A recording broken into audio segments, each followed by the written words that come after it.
subjects such as student enrollment, staffing, resignations, standards-based grading, and our strategic plan. Based on those interactions, I felt it imperative to cover a few subjects this evening in a very raw and real fashion: rumors. This is the first subject I will cover tonight. This is something that I generally spend the first part of any conversation that I have with faculty covering in some fashion or another. I had planned to address this issue on Mr. Coffey's return, as he had mentioned rumors the last time that he addressed this board.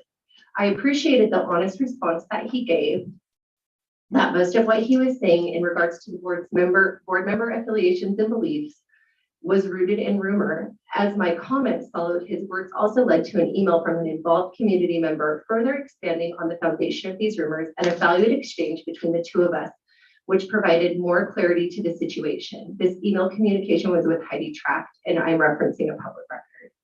So tonight I'm going to address the most frequently spread rumors that I have heard publicly. Admittedly, I haven't done so before, as I do not believe that dealing in rumors is constructive or productive. In workplaces, I find it to be destructive, defamatory, and hurtful. Over the last 6 months, though, I have come to believe that these rumors are the elephant sitting with us in the very room that we are in tonight. And if it won't dissipate, then it needs to be addressed so that we can move forward. I personally am a business owner who willingly shut down in 2020. I can sit here and pretend that it didn't change my life, or I can tell you the truth that it was one of the most defining moments of it. There are some of you listening or watching that can relate, and some that will never be able to. I willingly closed my businesses because, like so many, I wanted to do whatever I could to stop the spread of COVID-19. My family stayed home. My father came to stay with us. And like most, we did everything that we could do to learn more and prepare for the worst. As time ticked by and we did learn more, I became more of the belief personally that there was a massive mishandling of the pandemic on a multitude of levels. I, of course, was not alone in this belief.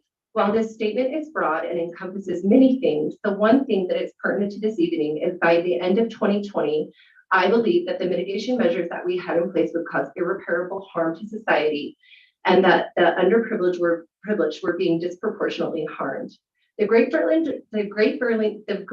Barrington Declaration, now signed by almost 1 million people, with over 60,000 being medical professionals or medical academia of some sort, was published in October of 2020 and suggested that based on all that we had learned, that focused protection was cause less societal harm, a harm that I believe we are now watching play out in real time. It was because of this belief that I started a Facebook group, the first of many that would come.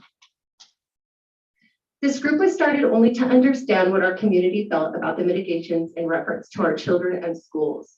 This group was made private, and I did my best to control access, allowing into the group only those affiliated with Nampa schools. Again, it was private, and I felt like this was important because this was a Nampa community conversation, no more, no less, and I didn't want there to be outside influences in this group. Knowing that it would cover what were foreseemingly controversial conversations, I knew that the algorithms of Facebook would push these out to the masses, and I believed that our community deserved privacy while we ultimately decided what was best for us. Many things were covered in this group that were controversial topics, and to this day, I still believe that it is important to cover controversial topics. During my campaign, small pieces of subjects that I posted were pulled from this group and manipulated to mean something they didn't, much like reading a page from a book and deciding its meaning without reading it. When I decided to campaign, I stepped away from this group as anything other than a member, as I felt it was a conflict of interest once I decided to run. This now leads me to my campaign. While I do understand that Jeff, Tracy, and I ran together, it does not mean that we are one and the same, nor do we necessarily have the same views on everything or affiliation. I'm not condemning their affiliations or beliefs, but pointing out we are not the same person. There have been numerous times that our voices and votes of the board have differed, the biggest being the challenge books. And I personally believe that if Trustee Kip had not resigned, that the topic and vote would have been an opposite outcome. So if you are someone who has decided that we are one collective mind, please know that the facts state differently. If you still choose to believe that we are, then this is your bias talking and not the facts. As adults, we need to be owners of our own bias and work on not projecting our reality onto others. It is my personal belief that as we experience life, that our beliefs and perspectives can, will, and should change. I consider myself a lifelong learner and believe that I will never be fully baked, but constantly growing and evolving. I also believe that differing opinions are part of a healthy society. During this campaign, we put out a postcard together with all three of us represented. I made that choice as I had great concern of what I perceived to be racism from this other Zone 3 candidate and knew that a postcard funded by the Idaho Education Association was being put out for the three opposing candidates. I made the decision to run with both Jeff and Tracy after reading the following tweet. This was by the Zone 3 candidate. You know what's more annoying than a white man mansplaining something to me? White women telling me something I've been known because they want to hear their own voice. My reasoning was simple. All of my children are white, and the tweets made one thing clear to me, and that was that the only thing worse than white women was white men. I have 3 boys. I would have felt the same way if this tweet was replaced by any other color. I reject all racial supremacy. The postcard that we put out read only this. We stand united in supporting community and freedom. We are pro-education and educator. We are pro-parent and family. We are pro-fiscal responsibility. We are pro-transparency and leadership. We are anti-mandate, no hidden agenda, no personal affiliations, and no conflict of interest. These are all things which I stood behind then and now. My private campaign talked primarily of 3 things: my love for and belief in this community, the human experience, and unity. For those of you who have decided that this card said something else, this is all made up information, likely rumor. For those of you that continually lump me in with being somebody against social and emotional learning, this is also incorrect and nothing I have ever said. I am a huge mental health advocate and understand the need for it. What my main concern is when it comes to the mental health and those in the field in the field and their mental state and those in the field and their mental state when we are empowering them and giving them authority over our children. The difference between an activist and an activist that is also a teacher is that I send my children to school and ask them to do as you say, while I absolutely do not believe, and I will repeat again, I do not believe that all of our teachers are activists. I do believe that we have a few that are, and as a parent, that is a scary place to be. To those of you that will hear this and internalize that this is a slam to teachers, it's not at all. Most teachers have no issue whatsoever being respectful of families and their beliefs and want the same respect in return and use social and emotional learning as an important tool in the classroom. To those of you that will hear this and think that I want my children indoctrinated because I have said the word SEL, that is also not true. Our social and emotional learning encompasses a lot of things like healthy display of emotion, sharing, anti-bullying campaigns, etc. And by literally demonizing these words, it has made it very hard for us to have curriculum conversations which are of vital importance. In 2020, the world shut down and cut off access to most people from their doctors, their schools, their places of worship, and their most trusted individuals. Mix that in with politics and government mishandling on every side of politics, and now we have a mess. Trust will have to be rebuilt, not just by trustees, but by all community members, staff, and the district as a whole, regardless of your place. And at some point as adults, we need to be owners of our own behavior and not blame our actions on a current or former president, a political movement, or the belief of others, because that simply is a lack of accountability. Adult conversations need to be had and involve coming to the table for solutions and letting go of our need to rescue or judge another. As a parent, please know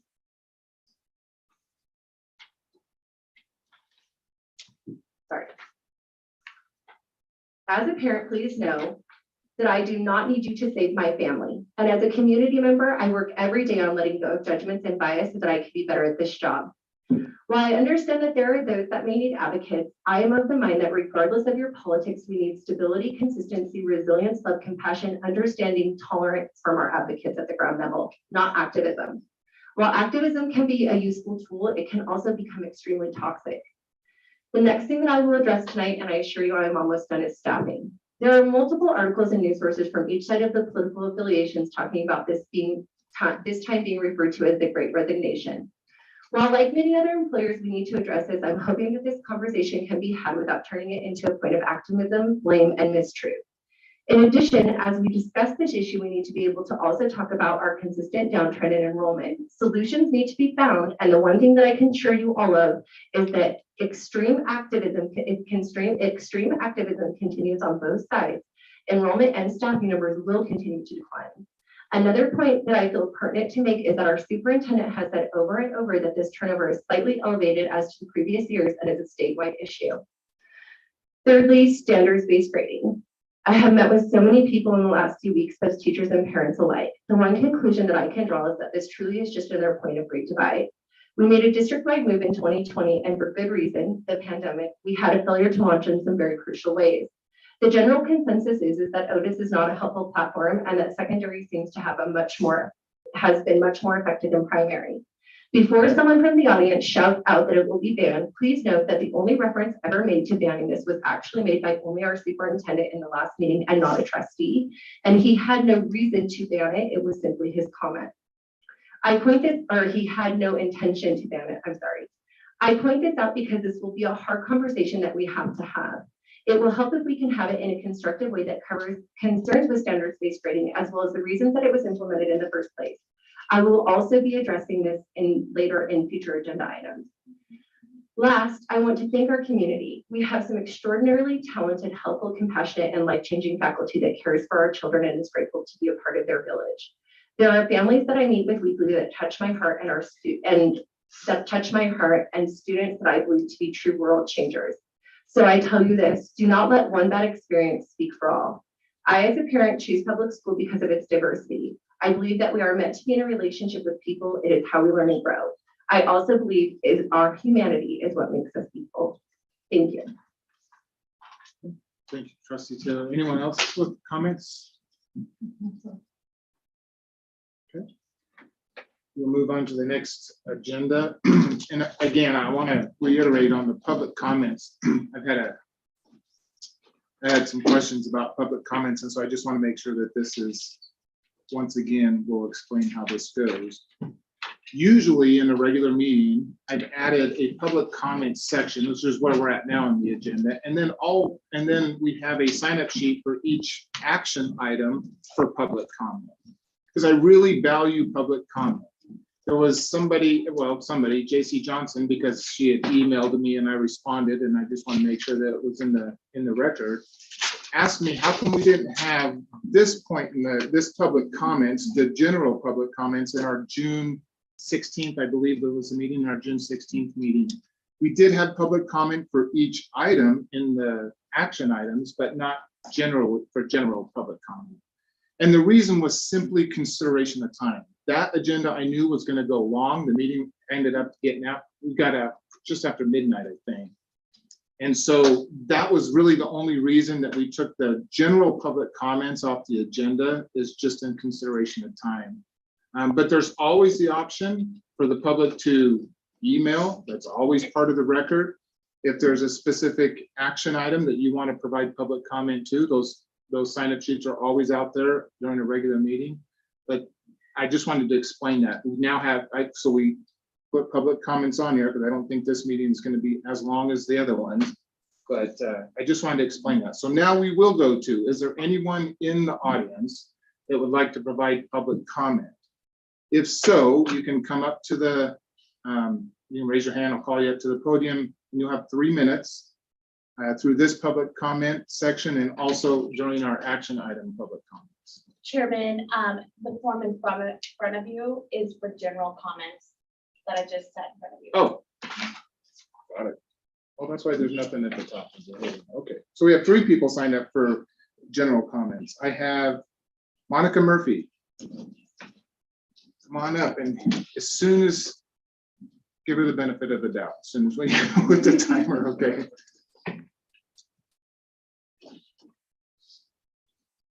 Excuse me, before you go, the general comments are designed, is a place for you to comment on really anything that you want to comment on. That's where the public has that opportunity also.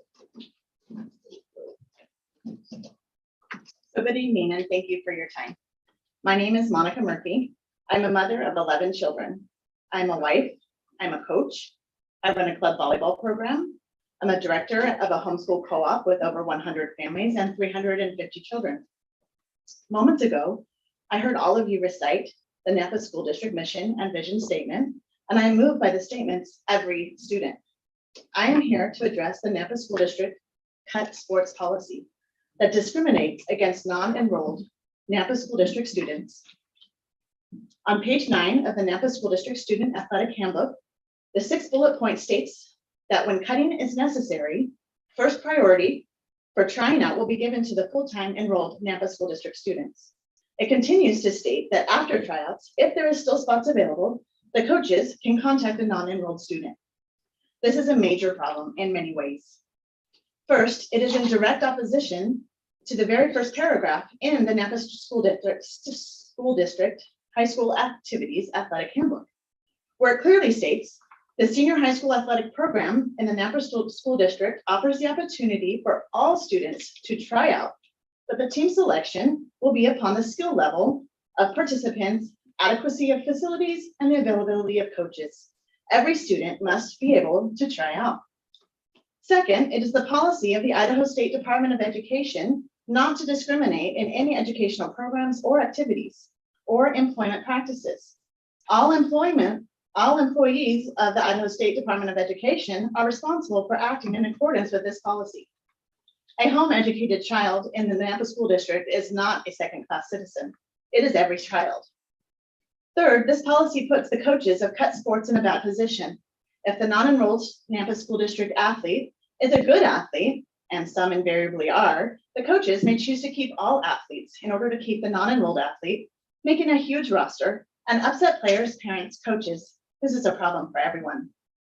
Fourth, the Napa School District is the only district in the Treasure Valley that has a policy that is clearly discriminatory against home-educated students. Jaron Crane and Bed Adams, two of our state representatives, have assured me that if this policy is not changed at the local level, it will become a state problem. I believe you trustees want what is best for every student, just as the Napa School District mission and vision statements read. Fifth, what we parents and students are asking is not preferential treatment. And for Napa School District home educated students, all we are asking for is a fair tryout for athletes for all cut sports. Please amend this policy and please do so as soon as possible. Tryouts for fall sports happen in August. Thank you for serving as a trustee. Thank you for your time and thank you for upholding the Napa School District mission and vision statements that must include home educated Napa School District students. Did you practice that at home to get to exactly 3 minutes? I Thank you. So- Thank you. And thank you very much for your comments. I do feel like I need to disclose something because you brought up Representative Adams and Jaron Crane. So I was on a business trip the last few days and out of the blue, Representative Adams called me. And I didn't know the number because it came up with just a number. And I never called him back until I listened to his message. Well, I never called him back, but I listened to his message. But now I wonder if that's why he called to talk about this particular issue. I just wanted to disclose that because he had reached out to me. We have not made contact yet, but you Absolutely. help me remember that phone call from him. So also to disclose, Adams also reached out to me and we did chat and it was about this. Okay, that must have been why he reached out. I had come before the board in January asking for the same consideration. And the reason I'm here and the reason I feel like it's a little bit imperative is that we're already into our next school year. And so it was addressed in October by another family. It was addressed in January. And so now here I am kind of begging you to make an adjustment. Your handbook states two different things. It says they can try out because they're every student. Well, you already mentioned that in your comments, so Yeah. we've got Okay. what you said, and we really do appreciate your Okay. comments. So, and thank you very much. So the next person on the sign-in sheet is Quincy Murphy. And Quincy, again, full disclosure, that's my daughter's name, Quincy. So I love that. It's not going to sway anything one way or another. But you've got 3 minutes for your public comments. Hi, my name is Quincy Murphy. I am a student in the Napa School District. I am an athlete. I am a daughter, sister, friend. I would like to go to college to play volleyball someday and return to Napa to coach. I am home educated. The policy prohibits me to try out for a cut sport will negatively affect my chances for an athletic career. I feel like the Napa School District does not support all students equally. If I am able to at least try out for my sport and I don't make a team, and I know I will need to work harder for next season. Please remember the Napa School District's mission statement that promises high school levels of all achievement for every student. and the vision statement that ensures every student is fully engaged in extraordinary experiences to prepare them for the next stages of life. I am every student. Please amend the discriminatory cut sport policy and please do so as soon as possible. I would love to try out on August 8th. Thank you. Thank you. Thank you. Appreciate your comments. Case Tui. Hi, my name is Jace Tooley and I'm a student in the Nepal School District. I am home educated and I play volleyball. It surprised me last year when I went to tryouts for Skyview High School and the coaches told my sister and I that we should not even be trying out because due to the NSD policy, we would be the first ones cut even if our skill level was not good enough to make a team. Was good enough. Tryouts for this year are on August 8th and we would like to be treated fairly and be allowed to try out. I have friends in other school districts in the Treasure Valley that are home educated athletes and there is no such policy that prevents them from trying out for the sport. When my parents and I talked about this, we assumed that this was a huge oversight by the NSD, and when my father and another family brought it to the attention of the NSD trustees, the policy would be fixed immediately. It has not been fixed. It is extremely difficult to be treated averagely by students by all around when they know that you are the reason that they have not performed well this season and why they have such a big team that has not been able to even make rounds for everyone. It is your job to make sure that every student in the Nampa School District is accommodated. Please amend this discriminatory policy. Thank you. Thank you. Thank you. Thank you.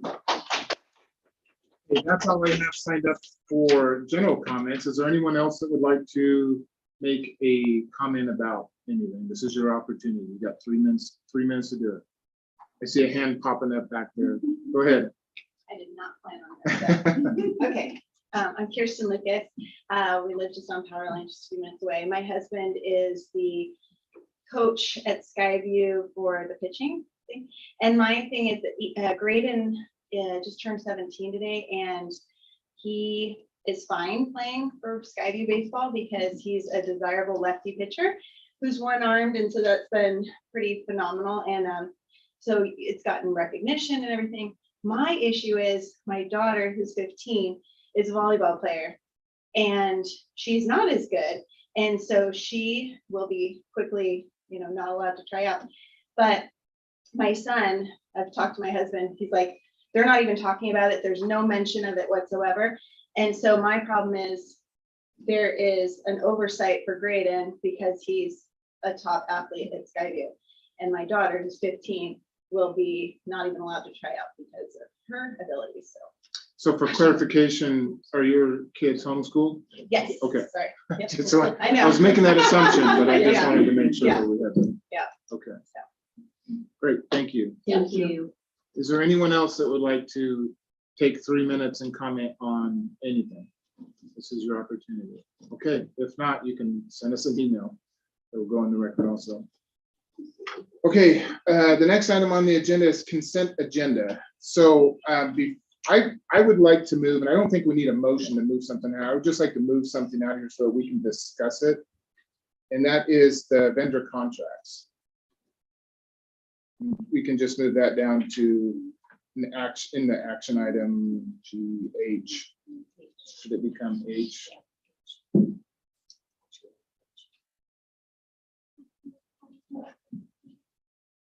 Okay, anyone else have something in the consent agenda that they would like to? Okay.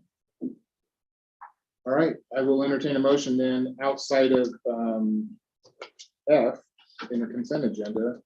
I move that we approve the consent agenda, but move F, vendor contracts, down to action items, making it action item H. Second. Okay, it's been motioned and seconded. Any discussion on the motion? All right, all in favor? Aye. Any opposed? Okay. Motion carries. Our first action item then is ABM contract addendum. Chair Kirkland, trustees, before us tonight, we have the ABM addendum contract. Earlier this year, ABM, our partner who does our custodial services for the district that we contract out with, approached us. Like many businesses are seeing a great increase in their services and a great demand to raise wages to be competitive in the current market that we're in. And so they came forth with a request to raise the cost of that contract, they gave us some options. One could be that we could change our current services with them. We did take that proposal back to our schools and our school administrators and heard the pros and cons of changing our services or adding on this cost. After having that discussion with our schools, it was universally shared with us that they would like to keep the same services that we have now. And so we began to work with ABM. We have a couple of folks here tonight from ABM here, but would like to make it an addendum to the contract. And Mr. Stoffer, he's online. He has been working with them as well. What you'll see in your board memo is if the staffing is not able to be hired at the rate that we would expect, then it's possible for the district to recoup some of those costs at that time. So we encourage the board to consider making that amendment to the contract. And then if we have further questions, I got Mr. Stoffer online, or we can speak with Shane or Logan from ABM. They're kind enough to be here tonight. How would the district recoup the costs if the services aren't provided? I can refer to them as well. Okay, hold on just a second. Let me stop things. So the order, this goes to more administrative. So the order of people coming up to the podium also includes staff. So if you want to see something, if you want to say something that you need to be recognized by the chair, we'll get you up here to the podium. So we have more of an orderly type thing. So I'm sorry, Dr. Russell, for interruption. Thank you, Chair.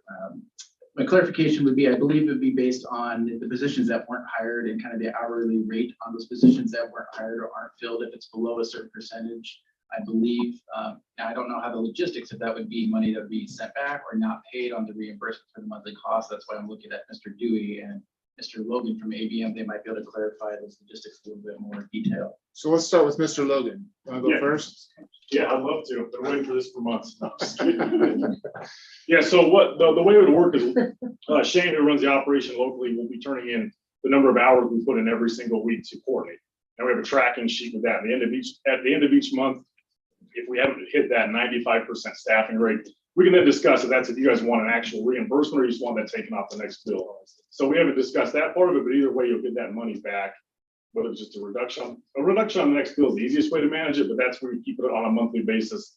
And so if we were below, and let's just say we're below in January, you'd see that rebate in February because we've got to just get that full 30 days. So That seems like the way to do it. So it's just an adjustment on the next invoice or the next bill or Yep. whatever. because it's just with our billing cycles, it'd be hard to get that done all within a very short period of time, but it would all be reconciled the next month.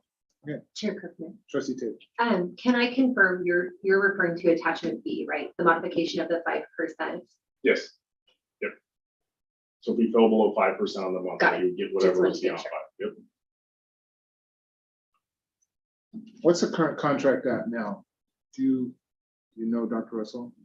Or last year, I guess. 3.1, I don't know the exact number, it's about 3.16. Yeah, Chair Kirkman, I don't have no off the top of my head. I'm assuming Mr. Dewey would know the Mr. Dewey, exact dollar amount of last year's contract.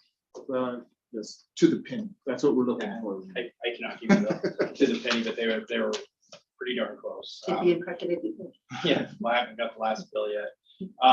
But we are roughly around the $3 million mark. Okay.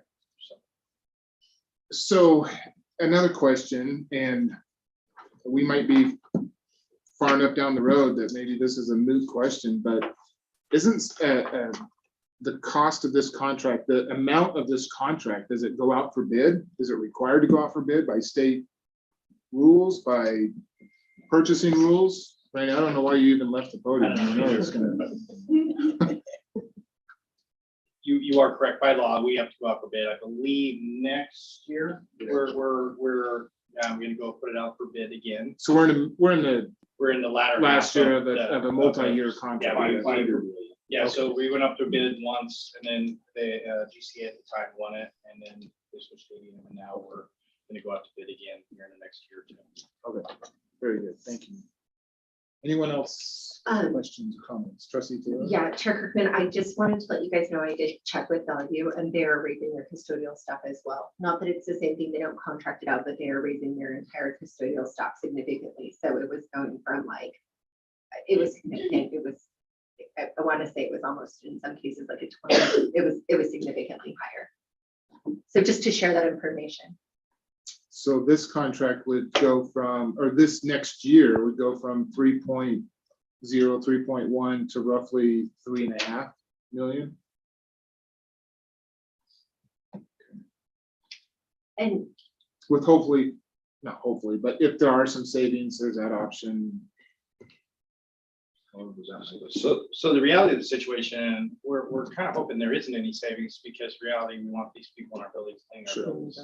Yeah. One of the things we've had the biggest trouble with in this last year was we haven't been able to find as many night staff as needed possible, which puts a lot of strain on the day staff to be able to get those positions clean. And it just really makes it harder for our buildings to get filled up. So we really hope that actually we don't hit that 95% in the time.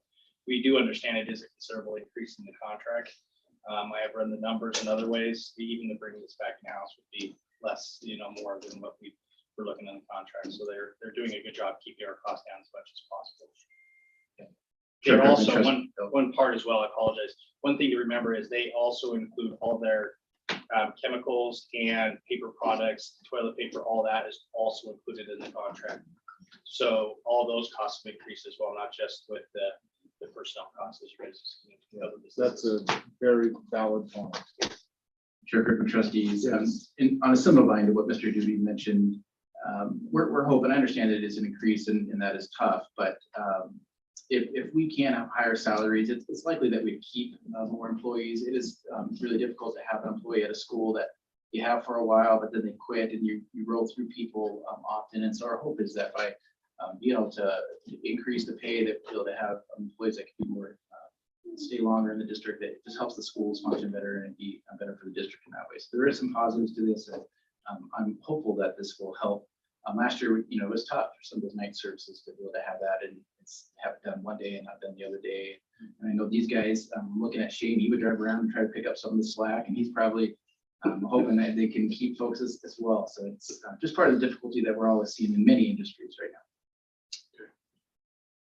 Any other comments or questions for staff? Yeah, Chair. Trustee Valier. It seems like it's a pattern, right, with all service companies, not just with us, but with, and the just piles up, and I'm not sure if our budget can handle all of this. I don't know exactly, if everybody wants to increase $500,000 or $1 million to cover their expenses or increase expenses. At what point are we gonna go, what the heck, we're getting buried here, or we haven't planned for this. So I want to make sure that all this, and I know you look at all of this, okay? There's a lot of trust that we have to put in you to be able to look at this, but everything I've heard from the cleaning company has been very positive. I just don't know if we're just, is it the sign of the times? Are we all just, getting to a point where everybody's just going to do the same thing because they know we're throwing away money? I don't know, but I do know that, it's, everything is increasing in price.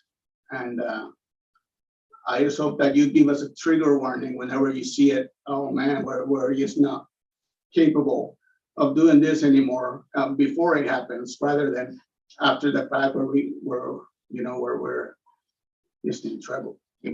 So let me make sure you guys are aware that we've been discussing this in addenda for months. This is not something we're like, oh yeah, okay. I mean, I was one of the ones that pushed back to make sure we had at least 5% provision on top. That it wasn't just, okay, we're going to increase the price, but we're not going to need any better service. The whole key is that we work together as a team.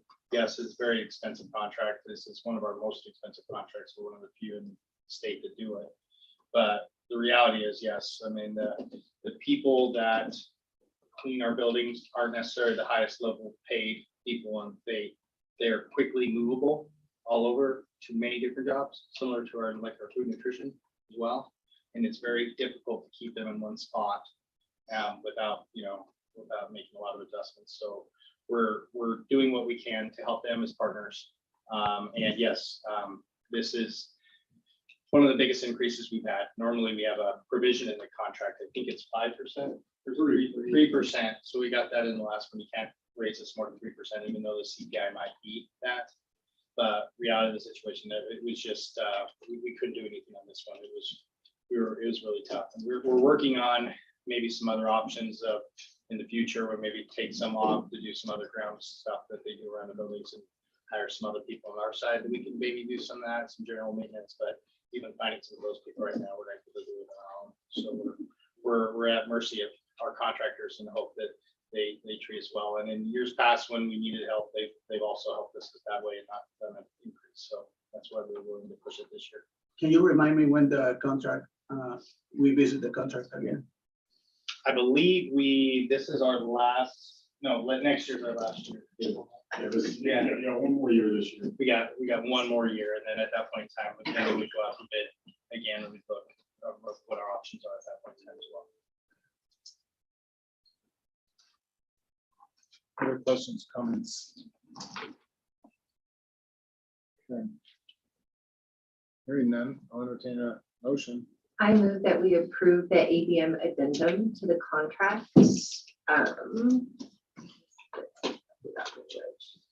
So I move to approve the ABM addendum for the 2022-2023 fiscal school year.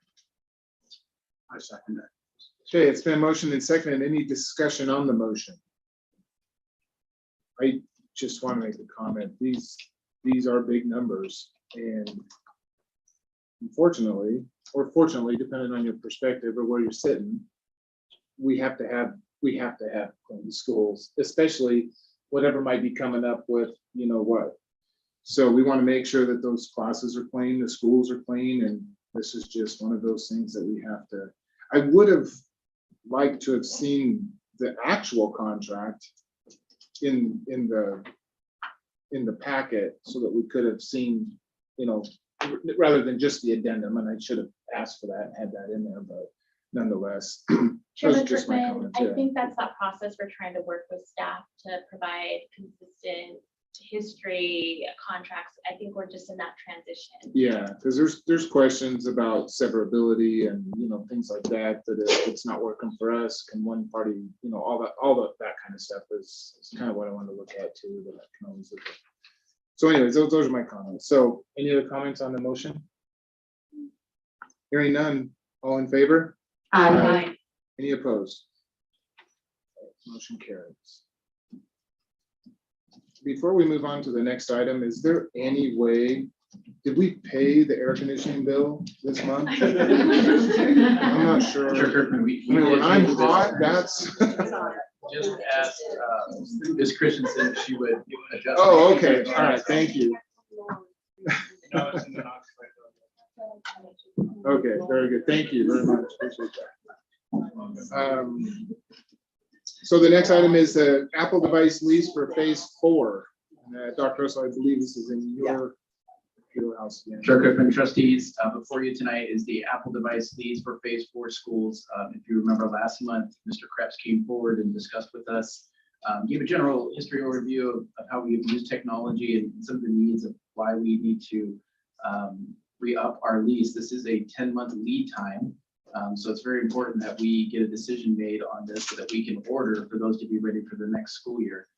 If you see in your memo, there's 2 possibilities to pay for this. The first is primarily through our levy funds, which is what we've used our levy funds for the last several years. But because of some federal monies that have come through for the ECF funds, that would be our first option that we would try. We would apply for those funds. We believe this could fit for those funds. It just, we're gonna have to wait and see whether those would be accepted or not. But we do believe that we have the resources financially to pay for it. I would like to be able to get this approved tonight so that we could get these ordered and have them ready for next school year.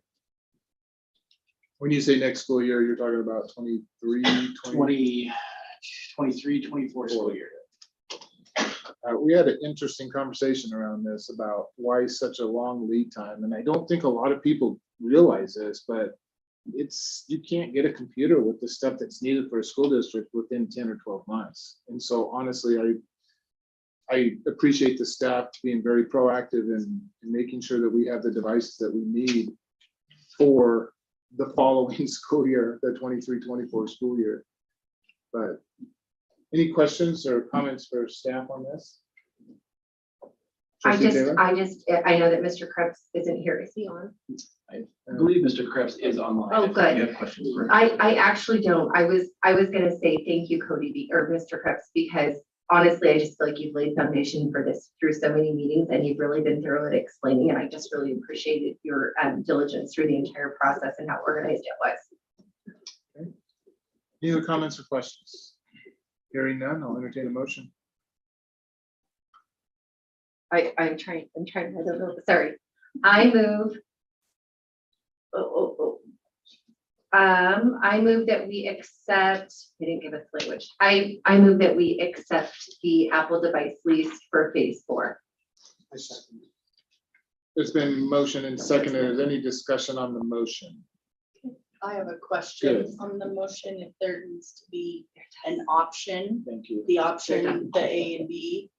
I just saw it. Yeah, sorry, yeah, I just want to make sure we have. That was gonna be my question too. Yeah, sorry, I just saw it. Okay, you want to amend your motion? then? Yeah, I'll amend. Well, maybe Option we A. discuss, and maybe even back to Dr. Russell, what is The option difference. A, option B? Is there a preference for? Chair Kirkman, trustees, the preference would be option A. And if option A is not accepted, these are federal funds, and so you do apply to them, and it is trying to think how to say this tastefully, but first come, first serve. And so when the funds are used, they're expended, and you may not get it, even though you applied for it and qualifies for it, because that's sometimes how federal funds rule. So we will definitely apply for those. So I think the motion would be for that, and if not, then allow the district to use option B, which is our levy funds, which we have historically used to fund our devices. So I move that we approve option A for the Apple lease. I second it. Can I amend? the Yes. Yeah, go ahead. motion? You're gonna read the whole thing. No, Yeah, okay. I just move that we approve the Apple lease and with option A, but give I just lost it. Administration. The administration the ability to use option B if the grant or the federal funds don't come through in option A. That's why it's been That's what we motion. had. I second. It's been motion, it's been second. Any discussion on that motion? Okay, so all in favor? Aye. Any opposed? So here's really what we did. Thank you. We approved an amendment. So now that motion's on the floor. The motion that I did. So we approved to amend it. I'm just keeping Now- this in now Robert's motion. rules. So now we're gonna actually vote on that motion. Okay. All in Not to favor amend it. for that amended motion? Yes. Aye. Any approved or any opposed? All right. That motion, that amended motion is carried. Did you get all that, Chrissy? Okay. She knew where I was going now. Bottom line is the staff it's approved for staff to do option A. If that's not feasible, then they go to option B. That's great. Thank you. All right, next item on the agenda then is ATS sole source. Chair Kirkman, trustees, speaking of thermostats and it being warm, this has to do with thermostats. We have been throughout the district trying to move to Alteron controls and software, which is a program and thermostat that allows us to monitor our energy use. It benefits us as a district to have all of our schools on one thermostat system and one thermostat software that would allow us to monitor it. It could lead to further energy savings, which would benefit the district and cost. However, to retrofit those all, there's only one vendor that has that software and those thermostats. And so this would qualify under an ATS sole source under Idaho Code 672802.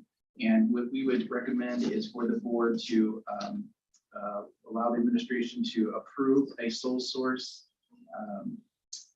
bid. And then what we offer and what we would do is post that for 14 days and then allow the administration to award a winning bid.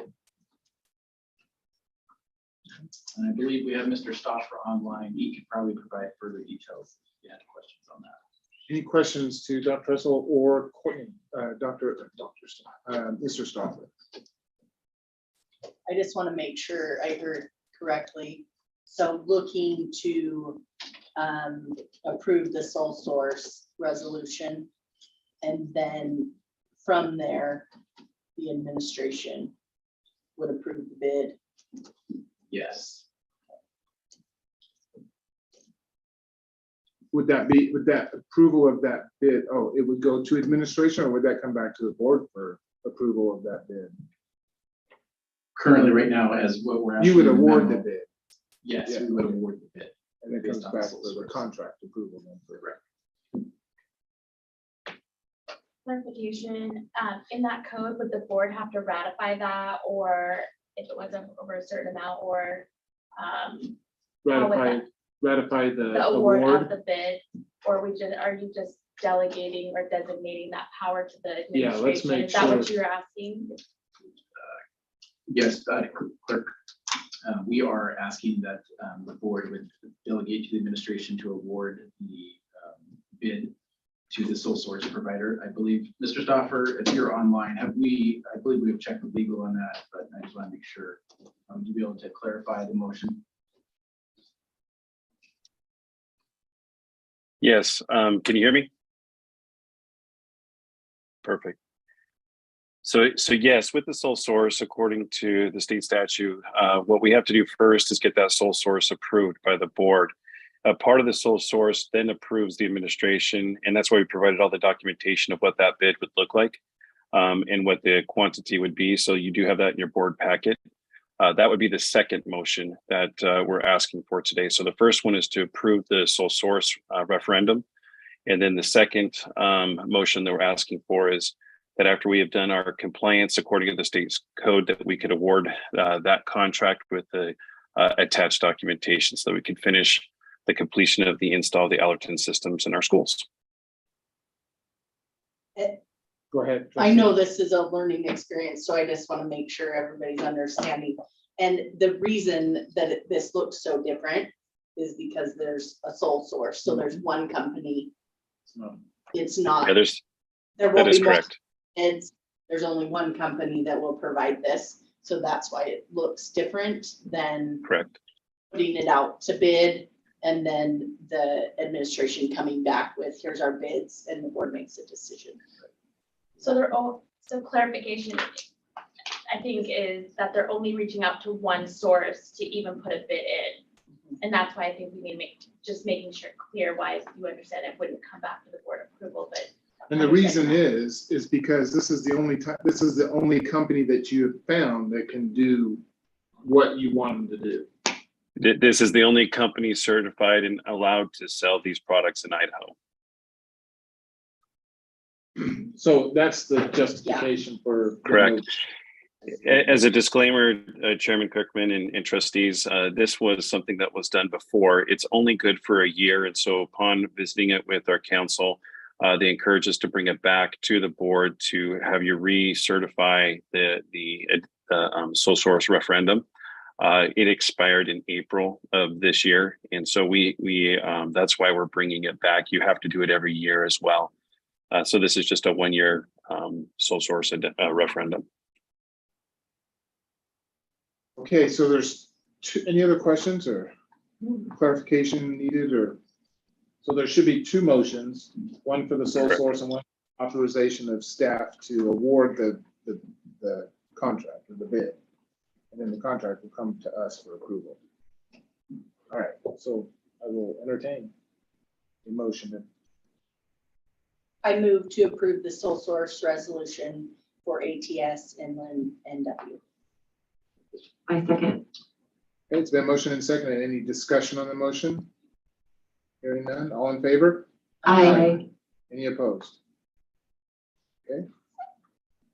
I move to approve the ATS proposal for Alteron. I think I said that right, controls and data analytics software to be installed as proposed after 14 calendar days have run from the date sole source notice is published.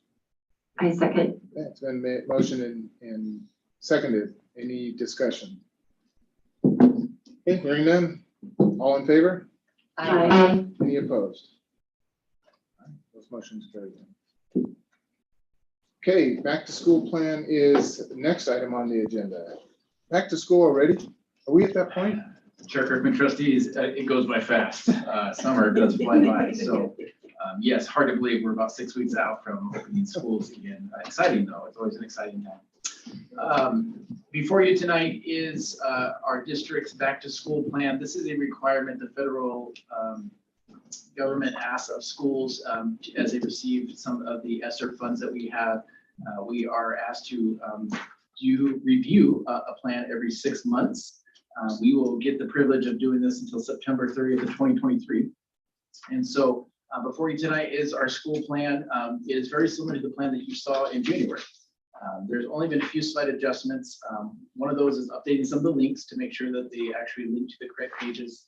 There is some tense, verbiage tense on words. For example, in the previous plan, we had proposed to provide tier 2 support and instruction. Now we're going to maintain that, if that makes sense. So just slight word changes with that. And then date changes, I think, are the only other changes that we have in there. So what you're seeing is something very similar to what you saw again in January. And my understanding is you just need to review and improve if that is what the board so chooses. Okay, any comments or questions? Trustee Pearson. Looking over the plan submitted, I have many concerns. Some of them are the contact tracing, providing masks. Even though there's an option, I still think there's some concerns there because there can be pressure. And if there's an option, I think it should be on the parent. The quarantine days, symptomatic, non-symptomatic. So I have a list of concerns, and so I'd like to make a motion. Are those all the concerns that you? I have a whole list, but I didn't know. I want to. I would like to hear. Okay. Are we testing for symptomatic and non-symptomatic? If it's positive, are they going to be and it's non-symptomatic? Are they still going to be a 10-day quarantine? I think a 10-day quarantine is usually too long. I don't think that the masks are. Excuse me, so do you have, how many? Because Well, I think the staff should address these Well, if they're concerned with the trustees. well, if I may, I'd like to table this is my motion. Oh. So that's why I wasn't going to go through all I'm the sorry. concerns. I cut you off at the knees, Yeah. man. I apologize. Okay, so I'd like to make a motion to table for a work session to collaborate on the plan as a team. Yeah. Okay, Please. so the motion is to table this particular agenda item and collaborate more as a team during a work session, Yes. and it's been seconded. Okay, any discussion on that motion? My question is just, sorry, I missed when this is due. I believe it is required to review it every 6 months. We did it in January. I don't know if there is a penalty for going over that 6 month. I'm not aware of that. So I believe that the board would have the opportunity to have the work session and review it. We just need to make sure that we do. Chairman Kirkman, I believe, since you guys are starting the review process at this meeting, we actually meet the criteria of the 6 month review process. And I did follow that with the State Department today. That was my question, does this count as we are? This is Thank you. countable. Yeah. Okay, so the motion has been made and seconded. Any further discussion on that motion? Thank you, Trustee Simpson. I just appreciate the motion. I do feel like this is a bigger conversation. Thank you, Tracy. No, I really value medical personnel and their opinions with regards to this. So I'm glad we have somebody on the board that can help us figure this out a little better. But I see where she's coming from as she read those line items. So Just sorry, we have to even deal with this again. Anyways, all right, all in favor of the motion on the table? Aye. Any opposed? Okay, that motion is carried. We will table that for a work session. Thank you. I apologize. Actually, when you did read those, that was helpful though, to start reading the concerns there. Next item on the agenda is district signer changes or senior changes, however you want to say that. Signer. Chair Kirkman, trustees, I have Mr. Dewey here this evening to just Mr. discuss a Dewey. little bit around changing signers. Yeah, this one's actually a pretty easy one. Typically what we do is our directors have signing ability. So contracts done in the district are under the size of that we have to get approved by the board. Generally, they're the ones that we have signed, and usually it's our executive directors and our directors at my level, me, Glenn, some of the others. And so since we've had some change in those positions, we have to get some new signers approved so we can get those around. Pretty straightforward. It's a pretty simple one. We do it all the time. Any questions, comments? Okay. Entertain a motion. I move that the district add Waylon Yarbrough, Courtney Stoffer, and Scott Knopf to the authorized signatory listing and remove Shelley Bonds, Polly Keller, and Peter Jers. I second. Then the motion and seconded. Any discussion on the motion? Okay, all in favor? I Any opposed? All right, thank you. On the next one. You're just chilling for a minute? I've got All the right, next one, sign-on too. bonus proposal is the next item on the action on the agenda, so. Chair Kirkman, we have Mr. Dewey here to discuss. If you recall, to last month, there was a discussion around the board of possibly the administration coming back with some ideas around a sign-on bonus to help with some of the hiring we have within the district. And so the district did review that, had some discussions. Mr. Dewey is here tonight to discuss that. I'm also helpful.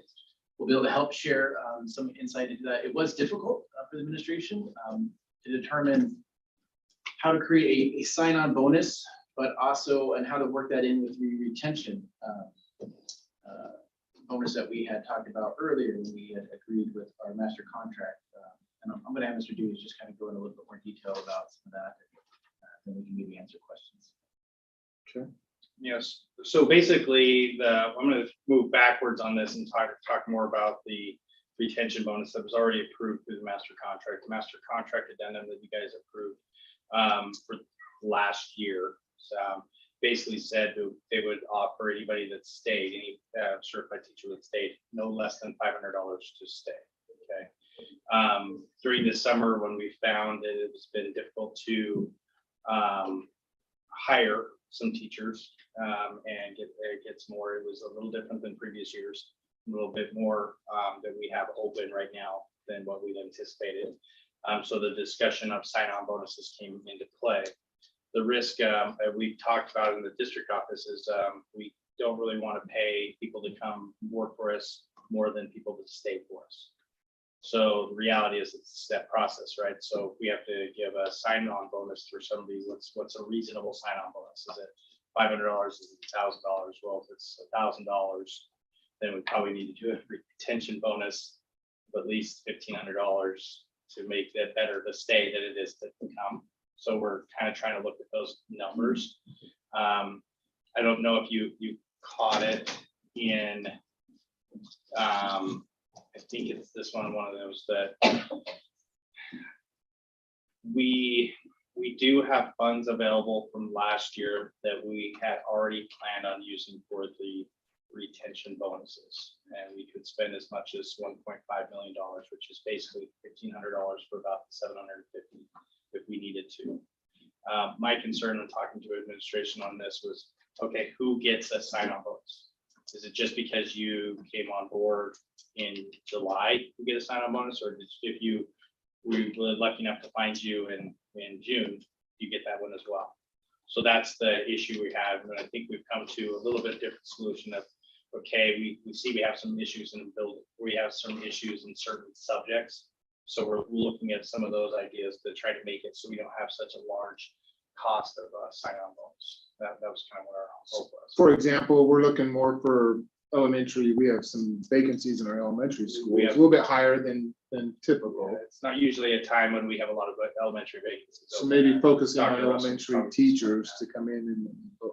So Chair Kirkman, trustees, the idea would be to target those sign-ons maybe more specifically than just blanketly do that. So we do have a couple of schools right now, Reagan Elementary, Oahe Elementary, Sherman, and Snake River, that could possibly use a sign-on bonus. And then always are looking for usually special ed, math, science, those type of hard to fill type positions.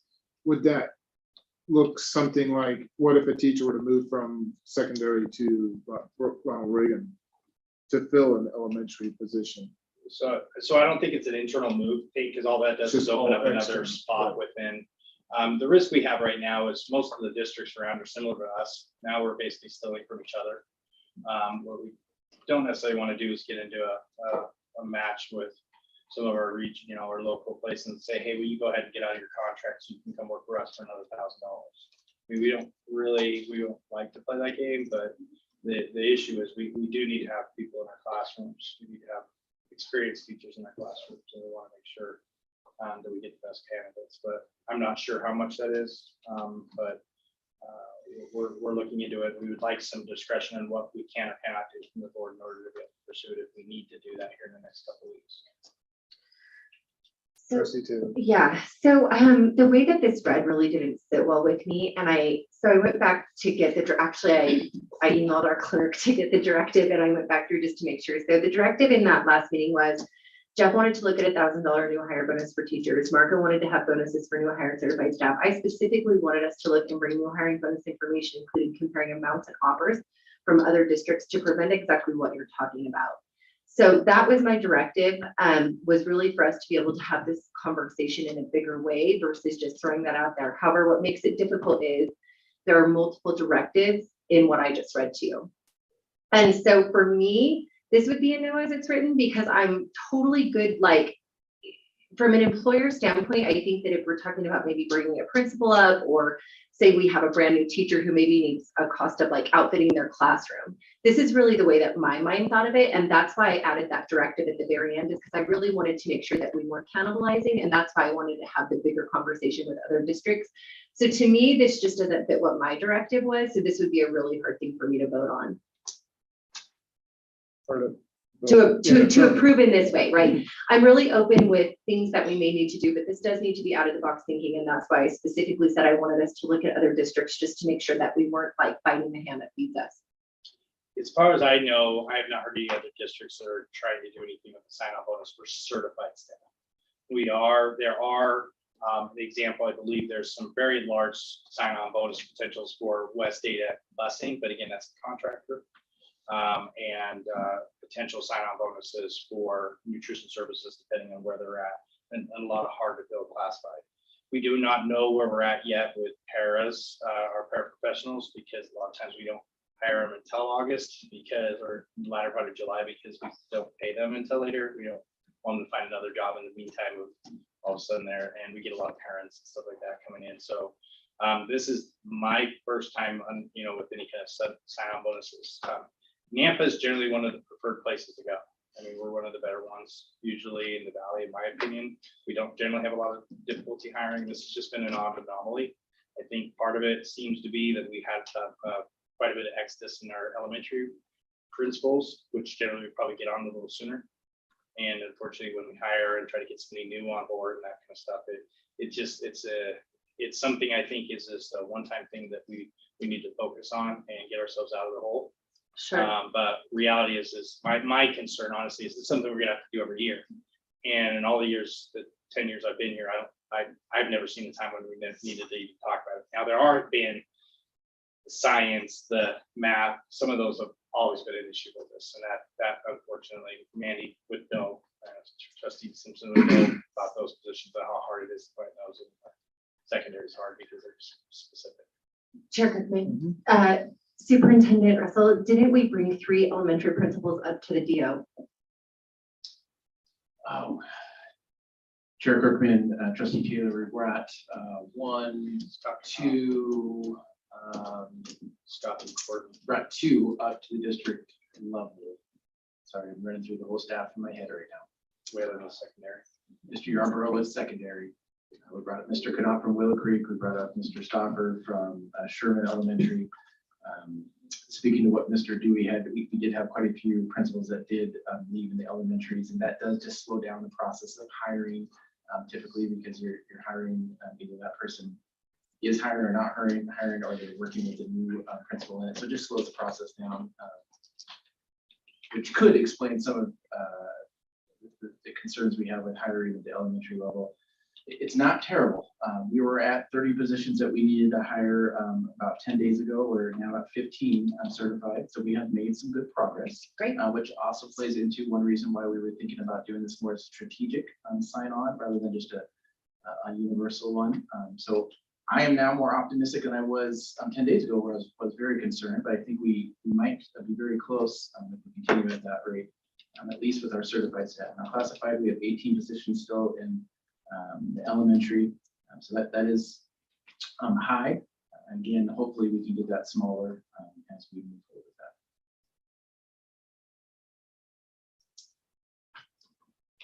that. Any other questions? I do for the Trustee superintendent. Boyer?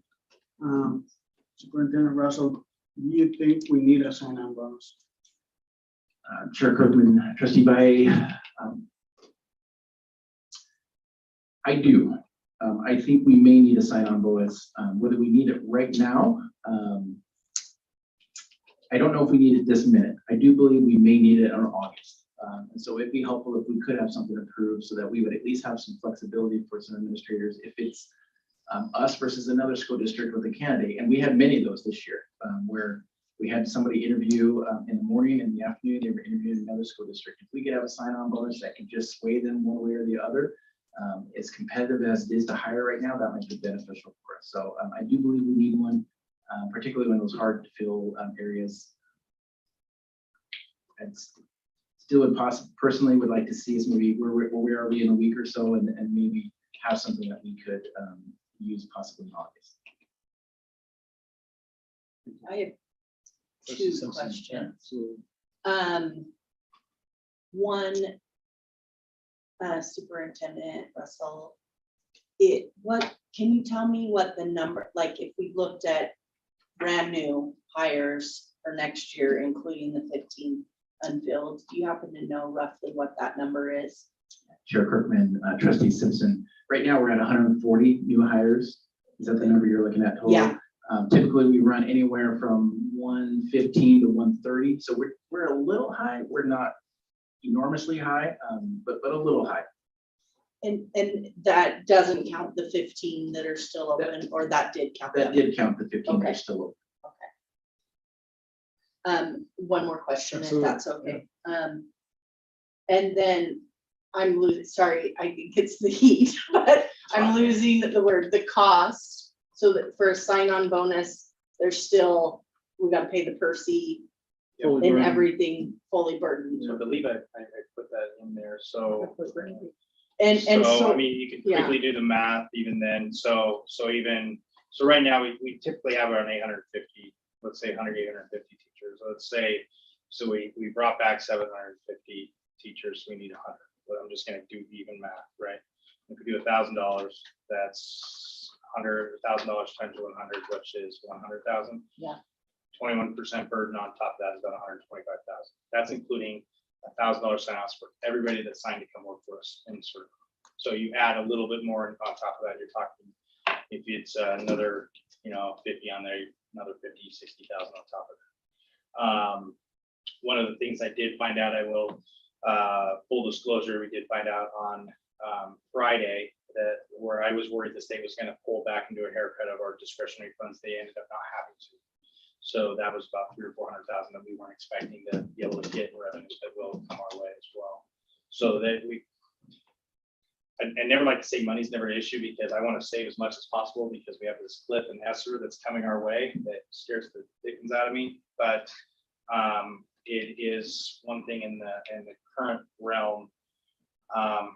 Sometimes you just have to throw some money at something to get rid of our problem right now, and hopefully it doesn't persist in the future. But I don't know if that's a great thing to do. I'm a little worried about it, but I mean, it is what it is.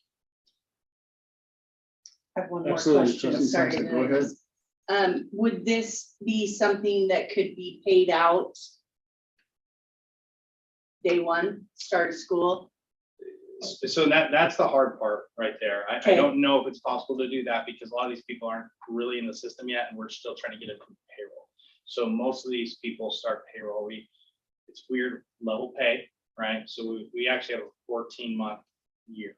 So the first 2 months are administrative classified like me, and everybody 3 through 14 is school level. So we generally don't pay our school level people until September 25th. It's a very, very long time. And I understand exactly what you're saying. To try to help our brand new people get in, that's a very long time. The difficulty we have is just trying to get all the background checks, get everything in and get a payment out. It would be really difficult to get something on day one. But we for sure have something available, like at least that first check or at least or around that first part of. After Labor Day? If we had all the right names, the issue what I'm worried about is that the people we're trying to get right now, we don't even know how to hire them, right? So Right. trying to get all that information and get the numbers from the state and trying to get, I mean, we can get somebody paid into our system, but if that was directive that needed to happen in order for these people to get it, and then we would make it a priority. It would just be difficult because we're already trying to get in and move everybody into the right locations, and we've got 1,000 people we're trying to realign in our system right now. Actually, about 1,250 with all the raises and some of the changes we've done already with the district. It's a busy month for us and our HR department and our payroll department. So Trustee Taylor, let me come back to your question or concern about the directives from the last meeting. What is it that you So- would like to see? Yeah, I really wanted to see what other districts were doing just because I feel like what's starting to happen, and especially with the emails that we're getting, is we're just kind of throwing out money that doesn't really seem to be received well. So like when we get the 500, is it nothing? I know people right now who would do anything for $500 because they're so broke. And I think that it could be just a possibility that there are other ways that we could use these funds that would help the classrooms and students at the same time, whether it be, that we're giving some type of money or payment to all teachers for outfitting their classrooms or just different ideas. It's just when I saw this just wasn't what I envisioned. However, like I said, I did go back and I felt like it could have been a little bit.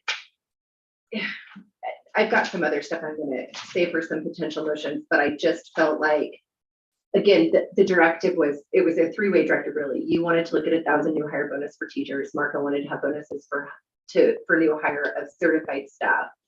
And then I just had said, look and bring new hire bonus information, including comparing amounts and offers. It makes sense because it's never something that we've had to do before when you're explaining it. It does. I think it's new territory for everybody.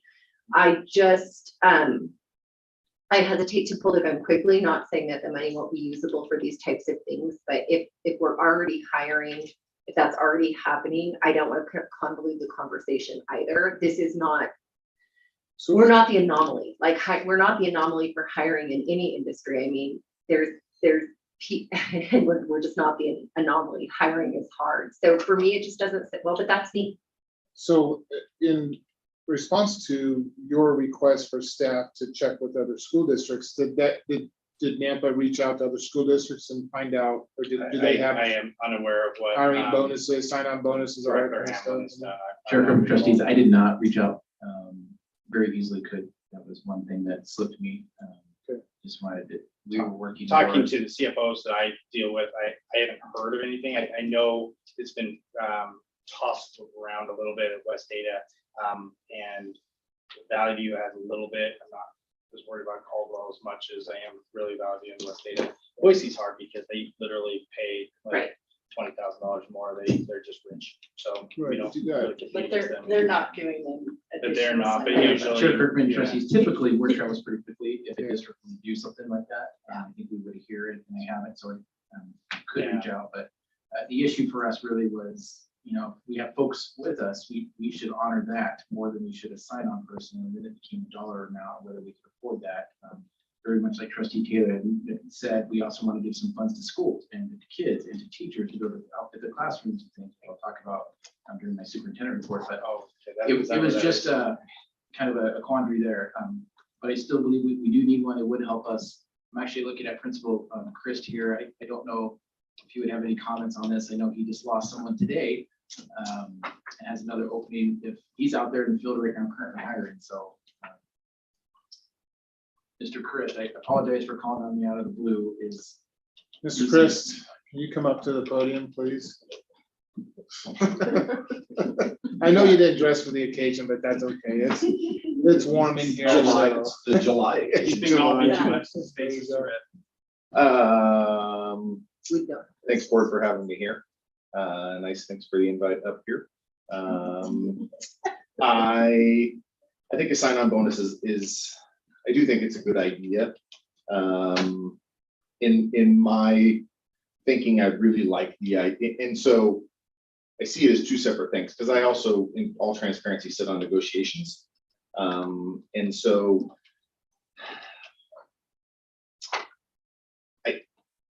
I like the idea of that, the re-signing, and I think we have to be careful about the language, right? Because a sign-on bonus is we're hiring somebody new and we're signing them on and giving them a bonus. A re-signing bonus, people that are continuing working for the Nampa School District, I think are two very different things, and I see them very separately. We have had a lot of, part of me while I'm sitting and thinking in the back of the room, we have had a lot of administrative turnover in the school district. More What so, is- I'm more sorry, so than what I is- can experience, more so than I've experienced, I think. What does a lot mean? So I feel like, and Dr. Russell can help make sure that I do this accurately. I think half of our elementary principals are different next year. Is that an accurate statement? Chair Kirkland trustees, that is accurate. Okay. And what would that number be, please? 7. And there has been some turnover at the secondary schools as well. That number is less, I think, than 7. I don't think it's a 50% number like it is at the elementary schools, but it is that's been noticeable for me specifically, and for others, I think, that work in the field. I do like the idea of honoring those folks who have stayed with us, teachers who have stayed with us. I think honoring administrators who have stayed with us is also important in this discussion. So since you brought that up, let me ask, didn't we address that in the contract negotiations? And didn't we address that in the contract by giving them an extra, I can't remember the exact number, for those that were, The $500 is retention. We have a minimum of 500. What we have not done is finalize the amount. So we've done a minimum of $500 with the And contract. That's only for certified, so that does not include our principals right, which we'll, and administration. Right, yeah, actually, which we'll just- talk about in the next Right. item. As we sat on negotiations, there was a lot of discussion about that extra, the unallocated funds from last school year. And how do we honor the folks that have worked really hard in the last 3 or 4 years, and what does that look like? And I think that's where the board had some input on how do we help those folks, and what does that look like? And I think this idea of a re-signing bonus is a great idea. I also see part of what hasn't been mentioned yet is a loss of a really big chunk of money called leadership stipends. And you guys, I could get into the weeds here and may screw this up. but- Chairman Kirkman, But, I yeah. believe the topic is sign-on bonus. and we Yeah, expect leadership groups to stipends and that leadership. kind of stuff. could So be let's stay on procedural let's stay on workshop task items. here. We can workshop some of these items. I'm just thinking though, and oh my gosh, I must be completely in a different realm here, so correct me. But in the contracts that were approved, did we not approve an $1,800 addition to it added to the contract for staff that were staying and even staff that were leaving? Am I It wasn't completely? 1,800. Well, I can't remember what the. Trustee, or Chair Kirkman trustees, we approved, it was $1,800 for folks on step 13 certified. Yeah, And for anyone that was not on step 13, it was $892. that's right. And then for anyone to sign, the retention was a minimum of 500, but we were determining who was returning, and we still are, because we just issued contracts last week. The final day to get those in was on Friday. And we're rounding out what that number is so that we can determine that dollar amount. And then, as we mentioned, I will be bringing forth a proposal for our administrators in just a moment. If you give me 10 seconds of leeway on the. You got it 10 isn't- it- seconds? 10 seconds. The leadership stipend discussion wasn't to go down that path. It was, we had money in leadership stipends that the district could pay out to hire hard to fill positions. Right. And I think that was the discussion that Mr. Dewey and Dr. Russell were talking about, with this idea of a little flexibility in math, science, special ed, and having the ability to pay some people to hire them, because we are competing for those same people. Although I'm literally looking at the pool right now on my laptop. Okay. So bottom line, does the staff, would you, I mean, what are you looking for? I mean, I've read this memo. I mean, you're looking for some discretion. Do you want to target? Are you going to come back to us with a plan? Like, here's the population that we're going to target, or the positions we're going to target, or no, this is how we're going to do it. And then you want us to approve the plan at that time. Chair Kirkman, trustees, the plan right now would be to, if there would be a motion to allow the administration to offer at least $1,000 signing bonus for what we would consider hard to fill at those elementary schools, particularly when I was talking about Reagan, Sherman, Snake, Oahe, and then the math and sciences in the secondary, possibly New Horizons as well. I know they just had a couple of folks who chose not to sign, but it would just be a couple of schools. If we could have that flexibility, we think that would help us in our hiring needs right now.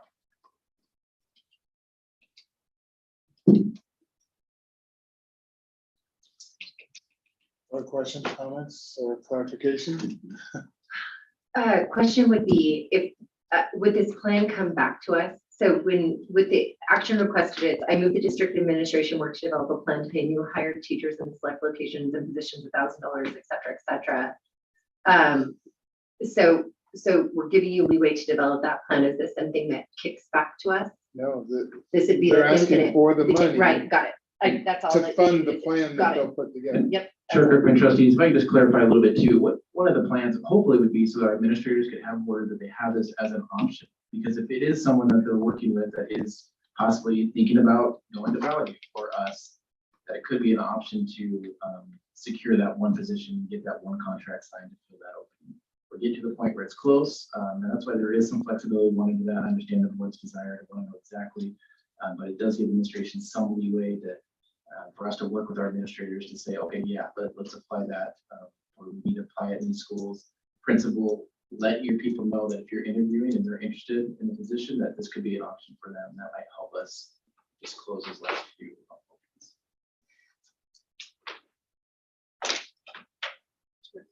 Yes. I mean, I'm gonna throw it out there. I'm gonna say, sorry, not sorry, Randy. Ask questions to Randy, especially if it gets seconded.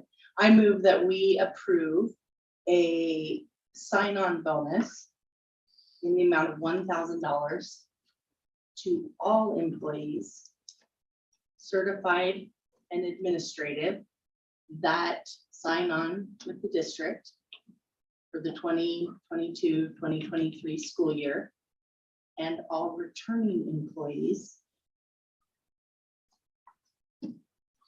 Basically $1,000 saying, we're happy that you're here. We love that you're here. We need you here. But if you so choose to second this and discuss this motion, I am going to push that we really ask Randy a lot of questions. So can I respond financially with that? It may fail. It may fail. Can we have a second first? Yes. Yeah, so Right. motion has been made. I think trustees are just kind of looking at the memo. And did you have? Let me do this. Yeah.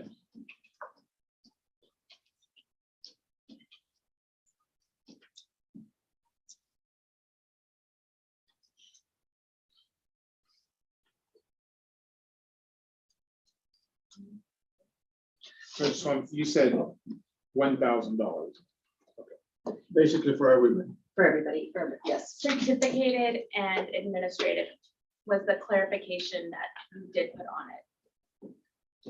Oh, it was. Sorry, my intent was pretty much like everybody. I actually am including the interim superintendent. her clarification was all stuff that I she did did say, but clarify I it did, yeah, so, by adding that. but component. again, it needs a second. So all staff classified To and dis- certified. That was not the motion. The motion was, can I, Yeah, read back. Yes. to approve a $1,000 sign-on bonus for all employees certified and administrative in in this fiscal year, and all returning employees for certified and administrative. Chair Griffin, question. Yes. Would this supersede or be in lieu of the 500 we've already approved? No, because that's already been. So, My- so the. Well, and my 500 idea was- would be. This is an it's- addition of, So it's not 500 and 1,000, it's 1,000. so it's not the 500 plus the 1,000, you're asking us to take that 500 that we approved. If this goes, Mindy, would you rather, instead of making a motion, would you say, can we discuss the entertainment of a motion like this? Yes, Okay, I'm happy to. Thank you. I mean, because we really shouldn't be discussing unless someone Unless it's seconds. seconded. Yeah. So I'm not saying, so do we take need the to have you 500 say that though first? oh, are you guys willing to entertain a discussion about a possible? Do we need to motion? let your motion die? My motion's already dead. dead. Okay. It's already dead. Got it. Nobody seconded it. Okay, dead. I heard it loud and clear. I heard the silence My loud heart's and clear. Yes. So I'm just thinking kind of what I said, letting people know. We love that you're here. We need you here. We want you here. Because I think if we're gonna do a sign-on bonus and we start going, only if you work at Sherman, and I'm picking on Sherman because that's one of the schools we brought up. Like, how does that make people feel who get hired at Centennial? How does that make people feel who get hired at Nampa High? Because I'm gonna tell you that each individual position, it is valuable and important and needed, or we wouldn't be hiring for that position. I think everyone in this room can tell you that, like, there's no one in this district that's trying to have extra people. The people that we have are needed, wanted, very valuable, very important. And I actually think we need more, but based on the FTE that were approved and things like that, and it's based on previous conversations and things I heard Mr. Dewey say tonight, with looking at the retention possibly up to 1,500 for this possible 750 that are returning that they're still calculating. Just a flat 1,000 for everyone returning and everyone coming onto the district. We're happy you're here. We want you to stay here. And we're working to build that day one. My intent of asking the question about how early is specifically to new teachers who are gonna come in, and come August 25th, they're gonna be hungry and needing a paycheck and not gonna get one. And they're gonna go a whole nother month. And it's a weird system that we're in, but it is how it works. But it is horrible, especially if you're the sole income, if you're, because a lot of, students are working other jobs and bringing other incomes into their home, or scholarships, things like that. And then all of a sudden you've got 2 months where you got nothing coming in.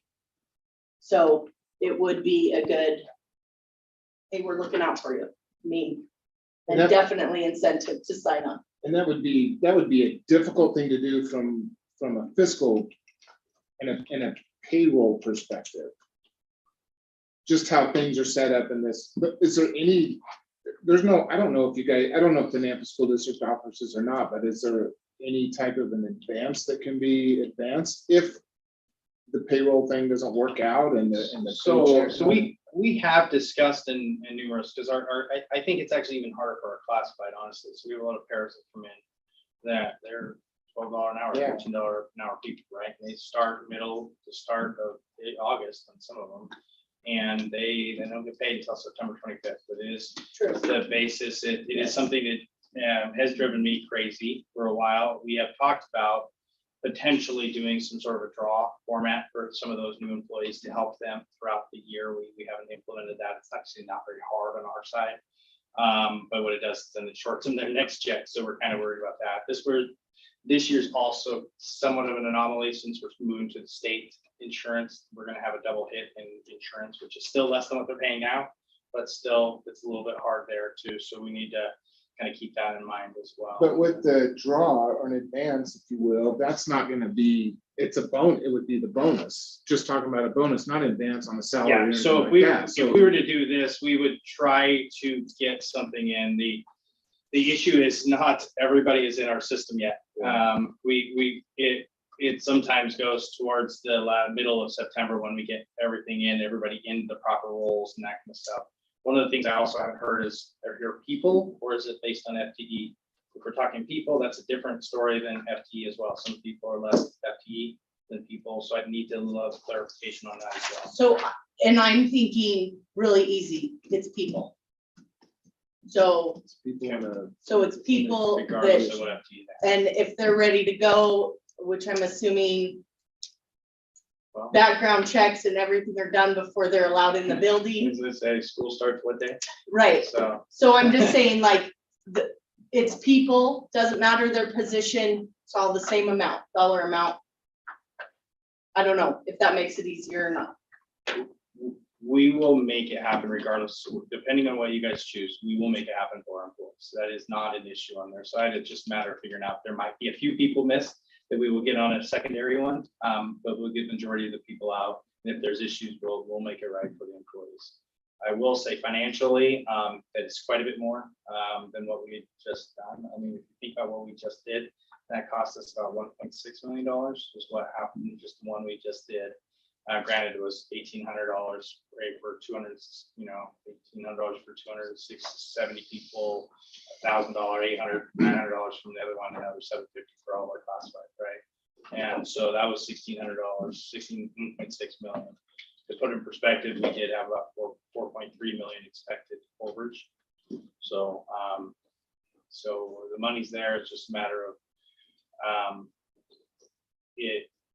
there are some other things I also wanted to do, which is in the superintendent's report that also asked for, which kind of goes down the line of what Trustee Taylor was talking about too, getting some money in the classroom.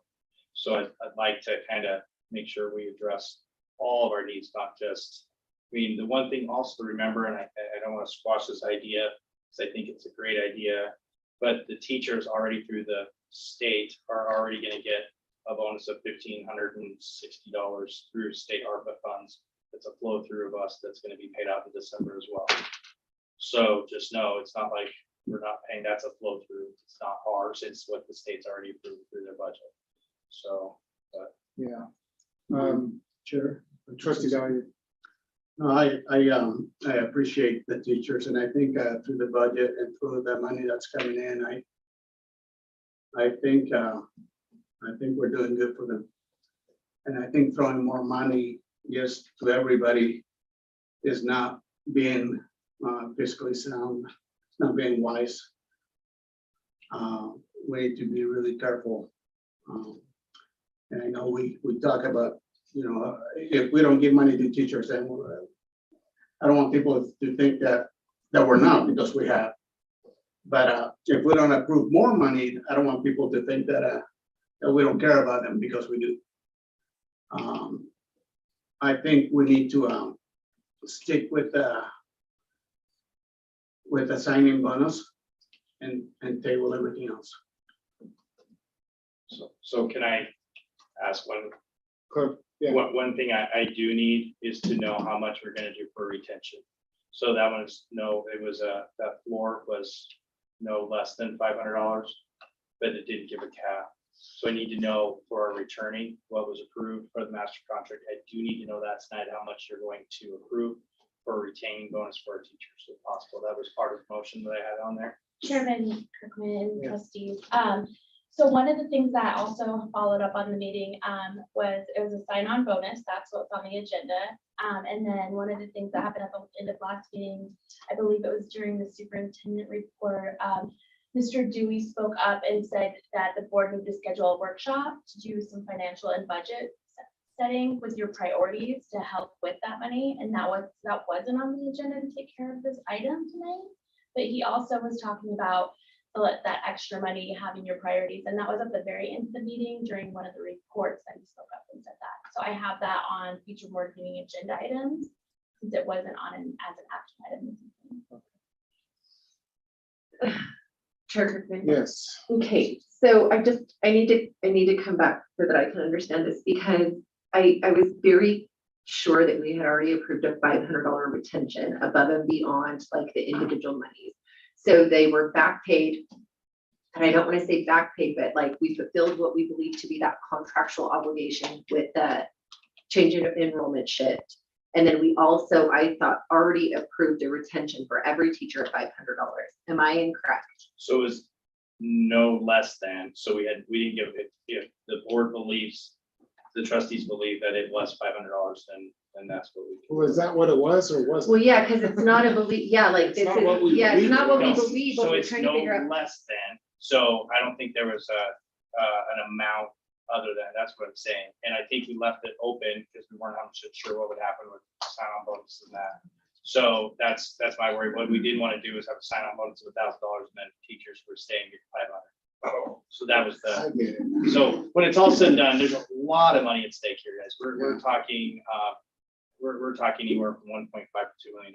All right, so let me ask a quick question to Dr. Russell. Well, do actually, too. Dr. Russell, go ahead. It looks like you want to say Yeah. something. Yeah, Or- no, Chair Kirkman, trustees, I welcome to what we've been doing. Yeah. Yes, it's been. And we're just dipping our toe in It's there. not so an know easy that. task. Well, the reason it came in on Friday is we've been back and forth. We really have three entities. We have the retention sign-on, or the retention bonus of no less than 500. You have now the incentive to try to hire, and then you have the desire of the board to give money back to schools. And these three entities are all on a fixed dollar amount, and we're trying to see and give general ideas on around cost. So that's why it was no less than 500. 500 is the amount that personally I had in my head that we would give, and we could budget off of that. I think it's a number that's good for a retention, and then we could use the other monies. I'll talk about that in the superintendent's report a little bit. So at this point, you have 15 positions that need filled. 10 days ago, a week ago, you had, I mean, we're talking like certified staff, right? Sure, Cookman. In elementary, we have 15 right now. We have 18 in secondary certified. And 10 days ago, it was double that. Sure, Cookman, that's correct. So how much in money and incentives did you provide for the 15 to come on 10 days ago? Sure, Cookman, no money. So what do you think would be, I mean, do you really think that an extra 500 or whatever would be that much to bring 15 more people on for those elementary positions? I mean, given what 15 days or 10 days ago looked like? Yeah, sure, Kirkman. That's why I think when Trustee May asked that question, the answer is yes, I do believe if it's us competing against another school district. Now, I know I just spoke with Valley View today, but they are struggling to fill all their positions as well. And so when it comes to that choice, hey, I can teach third grade in Valley View, or I can teach third grade in Napa. If we have something that we could give to sway one person, that is where it makes the difference. Now, like I mentioned, we did make good progress in the last 10 days, and I'd like to see where we are in 10 days. We could bring back something in August if you would like, and see where we are then. That could be another option as well. Okay. Trustee Taylor. Yeah, I'd actually think that we have a meeting on July 25th, am I correct? Clerk Lamont? We are going to be having a meeting on July 25th. Yeah, it's pretty loaded. But we could, if you guys were to do something, I think providing information could be in the board packet ahead of time. That would help you. But I think, I don't know, if that agenda is already pretty full, but I think we could try to flex it into it. You know, the money for schools, and I mentioned this when probably a month or so ago, yeah, that I would really love to see more money go into the classrooms. And we've talked about this, and I think we've had some numbers come up of what that might be, because currently that number is whatever that number is. Let's say it's $120 for the year, and increase that 5 times and give each teacher give each classroom $500 or more. Chairman Griffin, we do have a full agenda, but we're gonna start it at 6. We could entertain the idea of starting it earlier with the whole board if that was an item that. On the 25th? Yeah, if trustee Taylor wanted to move it to that Yeah. meeting. If I may. Yes. In the superintendent's report, there is an option that he's gonna be asking Yeah. you as well of exactly what you're talking Well, about. and I think we're jumping ahead a couple of, like, we still have the next agenda item G, and then we have the superintendent's No, report. yeah, So I the think H you we added too.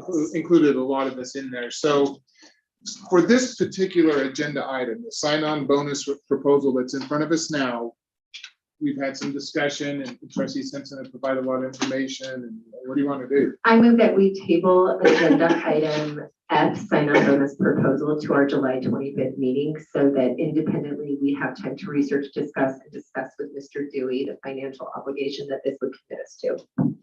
I second it. Okay, it's been motion and second to table this particular agenda item. Is there any discussion on that motion? Because I do have a question. Do we want to direct staff to provide us any additional information? Is that something that we've discussed or that we want to know Well, some more for that 25th, for that July 25th? I feel like the answer is yes. However, I need to wrap my mind around that $500 approval. So like for me, the questions that I'm going to have are going to come after this moment. So that's why I for sure will have questions, but I can email Randy, I can email Greg. So personally, I feel like I can get the answers to my questions. Chairman Griffin, if trustee or any other trustee Taylor or the other trustees would like information provided, or whatever information trustee Taylor is going to be discussing with Mr. Dewey and Superintendent Russell, it should be shared with the entire Yes. board. So if she puts that in writing, they could provide that in the board packet to all the board members, and any of them could, like trustee Simpson could also request it, so we could have a timeline to get that submitted via email to them by the end of this week to be in the board packet for the meeting on the 24th. Okay, should I add that to my? Nope, I think I'll send a reminder out. We just Mhm. follow up. Okay, so there is a motion and it's been seconded, the motion on the table. So any further discussion on that motion? Question? Sorry, go ahead. Trustee Pierce. I just wanted to maybe include in that information, because it is getting confusing, because we have discussed already some bonuses that came from the state, federal, and increasing in insurance, better insurance, and we've already, just seems as though I just would like clarity on what monies have gone out to bonuses, raises, better insurance, packets, please. Trustee Simpson. I mean, I want trustees to be ready to vote. I just wanted to share that I'm gonna vote against this motion only just because I feel prepared, and I've been wrestling but with these numbers for months now, and that's probably with negotiations on top of all of our meetings, so it's just in my head. So I just wanted to make it clear as to why I was voting the way I will be voting. Okay, appreciate that. So the motion is to table this until the 25th. It's been seconded. So all in favor? Any opposed? Nay. We will move on to item G, Administrator Director bonus proposal, which will probably include a little bit of the same discussion. Sure, could be. Possibly. If you recall, last month, the board had approved a bonus for our classified individuals. And we had discussed the superintendent's report of bringing forth a proposal for our administrators as well. And you'll see in your memo that we are looking at paying $892, the same that we pay to our classified folks, to our 50 and a half administrators in the district. And you see the dollar amount there is $54,506. So our motion would be, if the board would entertain it, would be to move to pay out extra administrator pay of $892 based on employees' FTE for the recommendations from the administration. questions for Superintendent Russell?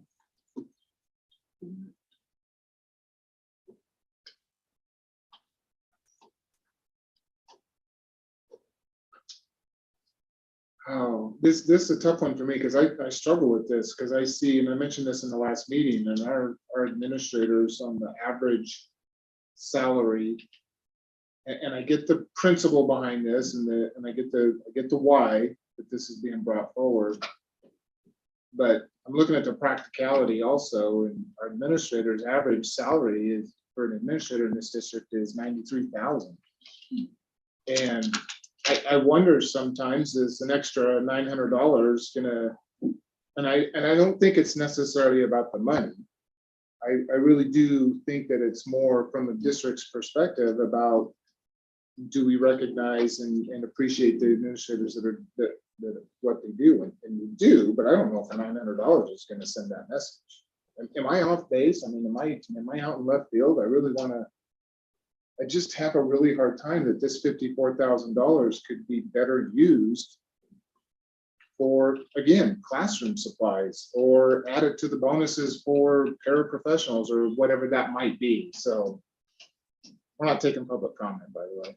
Oh, yeah, we could. I'm sorry. I haven't been asking for public comment. I asked her if there were any sign-in sheets for the action items. and Chairman she Kirk, said there there are wasn't. sign-in sheets. No one has signed up. No one or has signed Or I up. would have been interrupted. too. Okay, that's where my mind went. I apologize. After I'm done blabbing, we'll, holy cow. Okay, we have to start over, everybody. We have to start over from now. No, so, I mean, that's where I sit on this, at this point, and that's just my opinion. I am certainly open for anyone else's comments. Yeah, so I wrestle with this as well a little bit in that same fashion. Again, I've had the entire month where I've met with just a ton of our administrators, and I do look at the disparity. We're really top heavy just when you're looking at the pay and when it all came out. However, one of the things that I really have noticed with the administrators that I get to meet with and work with, most of them are working around the clock. Like, and I felt like you really pushed that out. For me specifically, this one isn't hard. I know that probably sounds funny. The last one to me was more difficult because it wasn't clear and it was something I felt like we had already discussed. But for me, I specifically do feel like, especially the administrators that I get to work with, and a lot of them have reached out or did comment to me about this and how they would feel about it. I actually heard more from administration than I did just from our classified staff in regards to this stipend. So why, Trustee Taylor, based on the comments that you received from administrators, what was their reasoning behind the $892? Because that seems like a drop in the bucket for somebody. Sure, let me read, because this is a public email. Let me read you guys an email like I did last time, because I do love reading these. Because I do believe that it's more than just the money. I really do understand that. So I was just curious as to what you've been receiving as far as comments. So this is just my most recent. So I'll read this. This can be requested from my email, guys. This is from Heidi Ron. She actually is leaving us. I just loved Heidi, so I had sent her a message. I had reached out to a lot of our resigning staff, and she just said, just so that you guys don't have to request this, I said, Heidi, it was a pleasure to meet you. I wanted to extend a thank you for all that you have done for our district. So Heidi was a big part of our co-teaching model. And I'm obsessed with co-teaching after reading what she gave me. And then I just said, I also wanted to wish you well on your journey. So she says, oh, Brooke, thank you. It's bittersweet for sure. Nampa is my home and my team is amazing. I love what we do and how we do it. I was so excited to continue to work with you, Jeff, and the others, but making this move to a principal at USTIC in West Ada was the right choice for my boys and I. I'm sure that I'll be back in Nampa someday, or Nampa School District one day. On a side note, I was going to reach out to you and Jeff regarding the decision on the agenda for admin directors to receive the stipend for the work that we've done this past year, similar to the one just given to certified staff. My hope is that it gets approved, as admin, myself included, have done a lot this year beyond many others. I know I'd see it as greatly appreciated, and I'm sure others would as well. If I can do anything or support this in any way, please let me know. I'm staying on to help until they fill or find a replacement for me. Not an easy position to fill, and then to help train that person. Let me know if you have any focus areas. Also, let's stay in touch. Thank you for all you do. I've got to be honest, most of my interactions with administrators are like that. And most of the that the conversations that I get to have are how we can support you, what more can we do, how do we support the board? So the administrators that I personally get to talk to, this is their feeling, this is how they feel, and the fact that they do let me know that it's appreciated, which is the opposite of what I get from emails for teachers. I'm just being honest. So to me, I do feel like this is making a difference to them. I do feel like we've bonused everybody else. I do feel like this was a really hard year. And again, Well, we haven't yet. well, correct, right, yeah. So yeah, and again, I'm backtracking because I felt like we had already said that that was a go, and that was what I felt like we voted on. But this, to me, is us using those previous funds from the previous contract year, if I'm correct in that statement. I'm looking at you, man, because of the negotiations, is that we approved this as a fulfillment from the enrollment, correct? That particular stipend came from that yes. certified. Yes. Yeah, so this to me also was, this particular amount was back in those previous negotiations. So I also lumped that with previous versus going forward with either retention or sign-on bonus. So that is just my thought, my feeling. These are my interactions. That's it. Appreciate that. Anyone else, comments, questions? Any? No? No, I just wanted to say that it just doesn't feel right to be talking about this when we haven't really agreed upon the teachers' retention. My thought is we need to focus on them first, and then what the outcome of that will allow me to make a decision, and the administrators can wait. So do it in order, basically, is what you're. Yeah, because, let's give money to the people that have money and not to the people that, that's, so it doesn't make sense to me. Okay, so and thank you for keeping me honest about the public comment. It reminded me about that, but so on this particular issue, you want to come up and state your name and put the 3 minutes up on there for a public comment. Let's see what you have to say. Just a really quick comment. Go My name is ahead, Patrick start. Locke. I do live in the area. I do homeschool my kids. I do teach at the homeschool place. I do teach, and I teach it for free. My point is, what you guys are looking for is retention, and to spend all that money to bring back teachers every year. It's kind of annoying, and I'm sure it's costly. So if you could raise something, make it more enticing, like we're talking about, it would probably promote keeping the teachers long term. I know I do work for free, but I love it. So if you could find a way to make sure that the teachers maybe have more money in the classroom, will maybe entice the teachers. Hey, if we have money to spend in these classrooms, we'll stay longer. Next, I'll have more money next year. I can spend more money on this. We do more activities in this. So the retention is what I'm kind of bringing up, because I know it's very costly keeping employees and then bringing and doing all of the back work, all the expensive money. I don't know how much it costs. I wouldn't know. It's probably a couple $100,000 to do all of the back stuff, but that's kind of my retention. Okay, thank you. Thank you. Thank you. Is there anyone else before I move on? I just want to make sure. Yeah, absolutely. Well, you got 3 minutes, so you can make 3 minutes as quick as you want.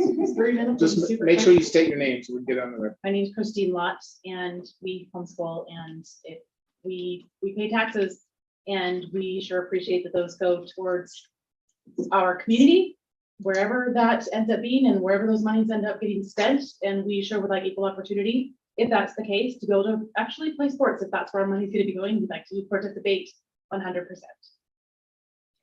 Thank you. Thank you. Thank you. Good shit. That was good. Yes. Can I just would like to have one last comment for the record, just for the administrators to share. The dollar amount, it is something. It's a small dollar amount when you look at it compared to the overall salary. I could go in as the day is long about the stress and things that administrators deal with, and the amount of hours they work with and those type of things. But it's an overall organization cultural thing.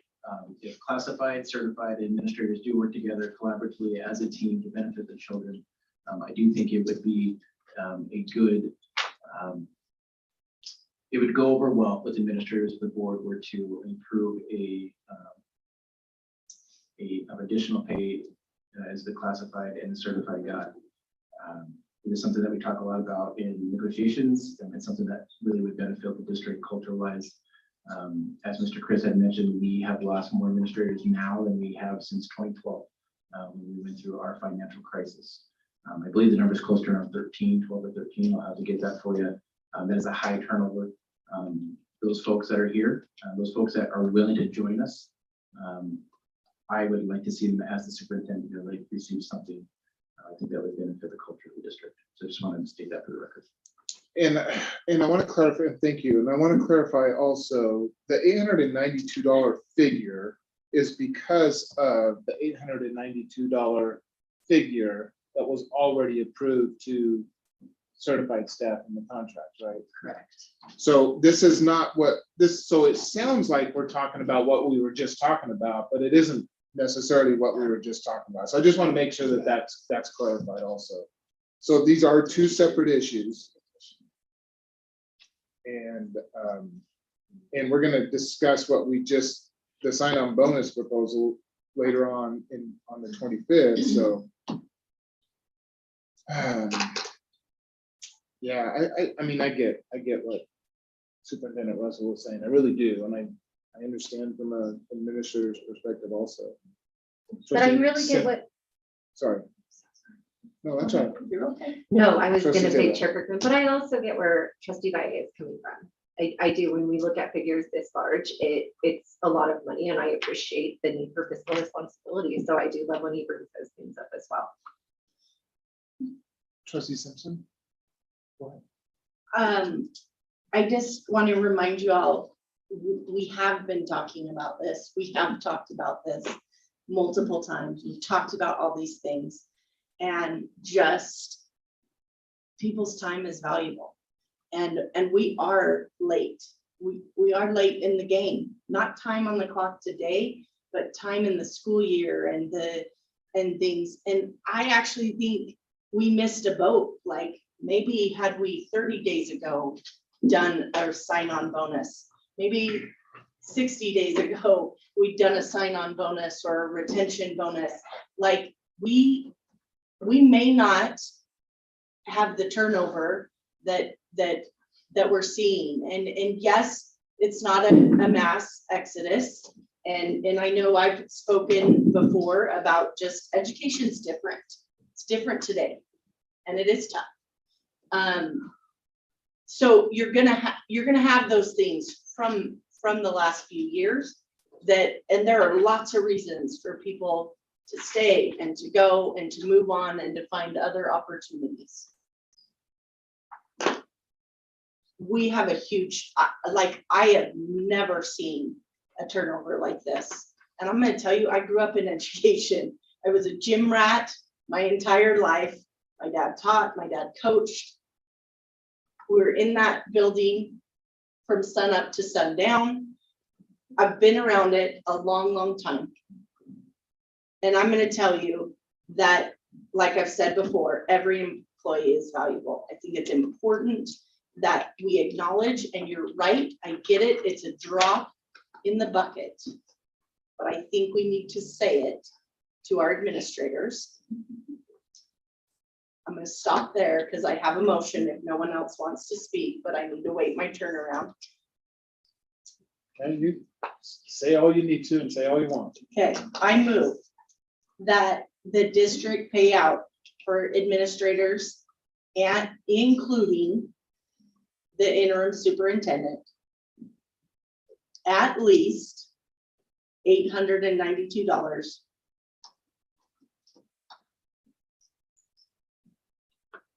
That's it. Not based on FTE, based on person.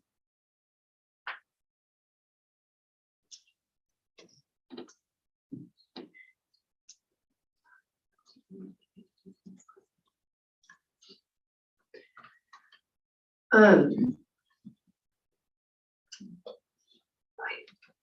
would approve with an amendment. You can make Well, we don't motion. have a second. There's no second, so you can throw another That's motion. live. I move that the district pay out the extra pay for administrators at $892 based on the employee's FTE per the recommendation of administration. What was amended? The FTE, she wanted to do it as a per person. I was choosing that because the administrators are 50.5 FTE 892, which is same as classified, which is just the $54,506. But I think there was something else that was it because, Chairman, it was also including the interim superintendent. Oh, but it was also up to, Yeah, she said that too. and you didn't. I said at least. At least, So I sorry, gave at a least, minimum. at least 892, which your amended motion did not. So I'm anyways, let's Pollyanna, just- so let's I'm just make thinking for sure- the future. Let's just make sure Yeah. everything is, July 25th. because that's where it's gonna come back to at least. so let me get this, let me make sure we get this straight. Trustee Simpson made a motion. But we didn't have a second, so Right. it's really not an amendment. Correct. So then I'm gonna second the motion. You're gonna Okay. second Brooks? Brooks. Okay, so what was Brooks' motion? Will you, Trustee Taylor's motion was motion to that the district pay out the extra pay for administrators, including the interim superintendent at 892 based on the employee's FTE per the recommendation of administration. okay, so that's the motion that's on the table, Yes, we just got a second from Simpson. okay? And it's been seconded. So any discussion on that motion? Yeah, I just think we need to wait until we decide what we're gonna do on the 26th or 25th or whenever we meet again.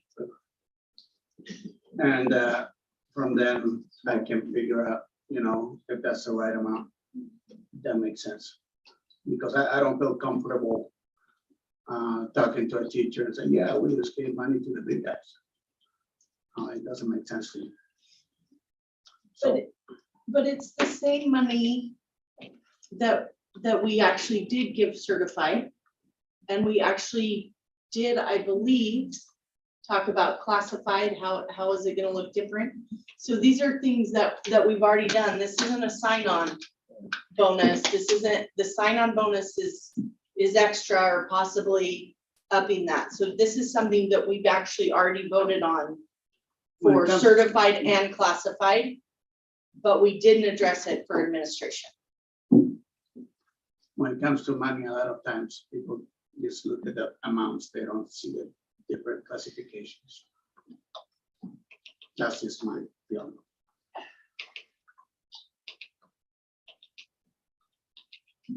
Okay, any other discussion? Questions on the motion? We've seen this, I'm gonna say at least 4 times, possibly more, and this dollar amount and this looking at it. So that's why I'm in support of doing this. And I feel like we need to see it as many times until we get it right. Okay. Trustee Taylor, did you have comment on this motion? Okay. Trustee Pearson, we'll make sure, okay, because we don't need to rehash the same points over and over again. So all in favor? Aye. Any opposed? Nay. 3, 2. What was your vote? Oh, I'm sorry, I did not. Aye.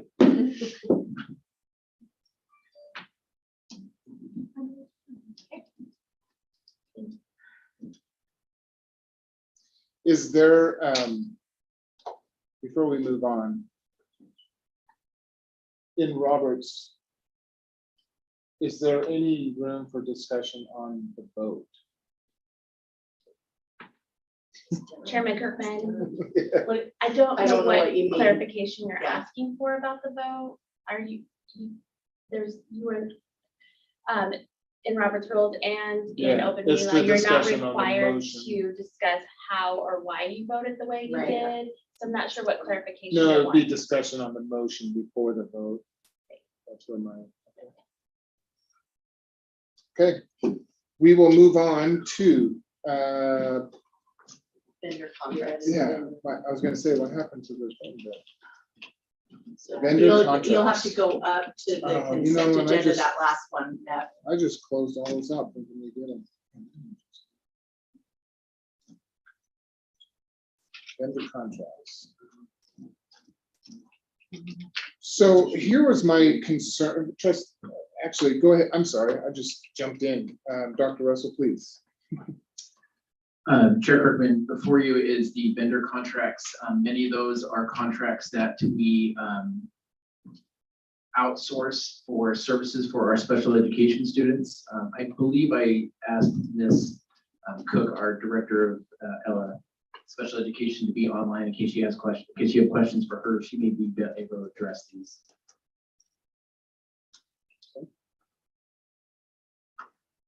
Trustees, any questions or staff or any further information from staff that you'd like to present? Mr. Dewey, you moved up there, so I just I'm assumed. here for that- clarification, Oh, if okay. you want understanding what these contracts are, because I could explain them if you. Okay. Sure, Kirkman, I could explain some of them as well. Okay, so, hey, trustees, any questions or comments? The only comment was on the Meg Lawson contract. It's only the second page is visible. There was That is a nothing. great question, I cannot answer. Okay, that was my I only can tell you issue. what the contracts are, I didn't actually look at the actual contract, so there might have been an issue of actual scanning. Well, in the first contract. page is there. The and- second page, and so the second, but there's two Sure. blank pages there. Those are the best. So it looks like we have an issue with the scanned copy. We can get it. So the fourth page is actually the first page. Yeah. So it's really only 2 pages. Oh, okay. oh, I see. Oh, Okay, it's So front, you, back, and it's yeah, scanned you here. just had to scan First down page. to the Oh, I last one. see. Yep. Okay, Yeah. I see. I didn't even go further. So I can't answer. Yeah. I thought it was gonna be the same, but I did. Yeah, I didn't even go Yeah. further when I had looked at it Yeah, earlier. it was but- just a fill in the blank contract. Any other questions? So here's the reason that I asked, that I wanted to move it out of consent agenda, because I think it's important. And these are just a couple of thoughts. The first time I saw these contracts was 3 days ago. When were they loaded in the packets? On Thursday. Okay, so, which I understand why we haven't seen them since, or before now. However, I do recall a number of times when members of this board have asked the staff for all the contracts in the district. And this is the first time I've seen it. And I'm just kind of wondering why weren't we, and I know this is specific to these contracts, but it is a question about why we're just seeing these now. So Chairman Kirkman, the reason we're seeing these is these are ongoing contracts we have every year. So this is the time when we sign these contracts for the next coming year. So these contracts actually are already existing, previous boards Sure. approved them. Almost the exact same contract, maybe a couple of dollar amounts have changed. But reality is this is the time when we generally get these contracts signed for next fiscal year. So this isn't anything new for our district. And these contracts are on our transparency site. It's just that these are the new ones for the same people that we are going forward. So they're year by year by year. That's why you're seeing them now. It wasn't anything we were trying to. No, spring on and you. I don't want it, my question was pretty straightforward, but Sure. I'll ask it in a different context. Chairman Kirkman, I think it's also, during the agenda setting meetings, this was not discussed. It was just added via email to be added to the consent agenda, and it hasn't been on the agenda setting See, kind of like timeline. a It was- last minute thing. It was the first we had heard about it, an email just telling me to load them into the packet, and so that might be another reason, is because it's the first you've heard about it as well. Yeah, and it seems very, and I know that they're kind of routine. I understand how contracts work, especially on a year-to-year basis. I get it. I totally understand. I deal with them quite often. But at the last minute to get these and then have to make a decision at this board meeting, I guess maybe it's just me personally. Chair Kirkman, trustees, I'll take responsibility for this. I should have asked Ms. Cook to get these to you in June, so you're gonna have some view of that. This is, again, a new practice. Administration is working through that, trying to get better, and have done some, like you saw with the iPads, getting ahead. This one was something that we did it, so I just want to take full responsibility for that. I appreciate that. And again, it's just something dropped on you at the last minute, especially when it involves taxpayer money. It kind of, yeah, kind of rubs it the wrong way. Yeah, Trustee it's, Pearson? well, it's difficult because we're responsible for voting on these things, and I feel like the agendas are so large and they're just put on us, and I think we need the time, and we need to have cutoff to what we're putting on the agenda, because it gets really long and it just gets really hard to diligently look at everything thoroughly and make a conscious vote one way or the other. And I just think that it should be moved to August, because I think that we need to get a hold, I just think I feel like it's being taken advantage of the board, that we continue to, I think there should be a deadline of how, when you can put these things on the agenda. I have to agree. It's not that I don't do nothing with my life. I'm fairly busy. And my goodness, Sunday and Monday, I'm going through everything, trying to understand it. And yeah, it can be a little tough. I mean, we're doing it, but I think we could do it better if we had more time, at least a week. So we do have some timelines as far as loading the board packet, and there's absolutely 100% no possible way that there's always going to be something else that comes up. So I'm not really, has there been any significant change to these contracts other than the amounts? No, these are the exact same contracts we had for years. It's just the amount that's changed? Almost every one of these are actually paid primarily with our Medicaid funding.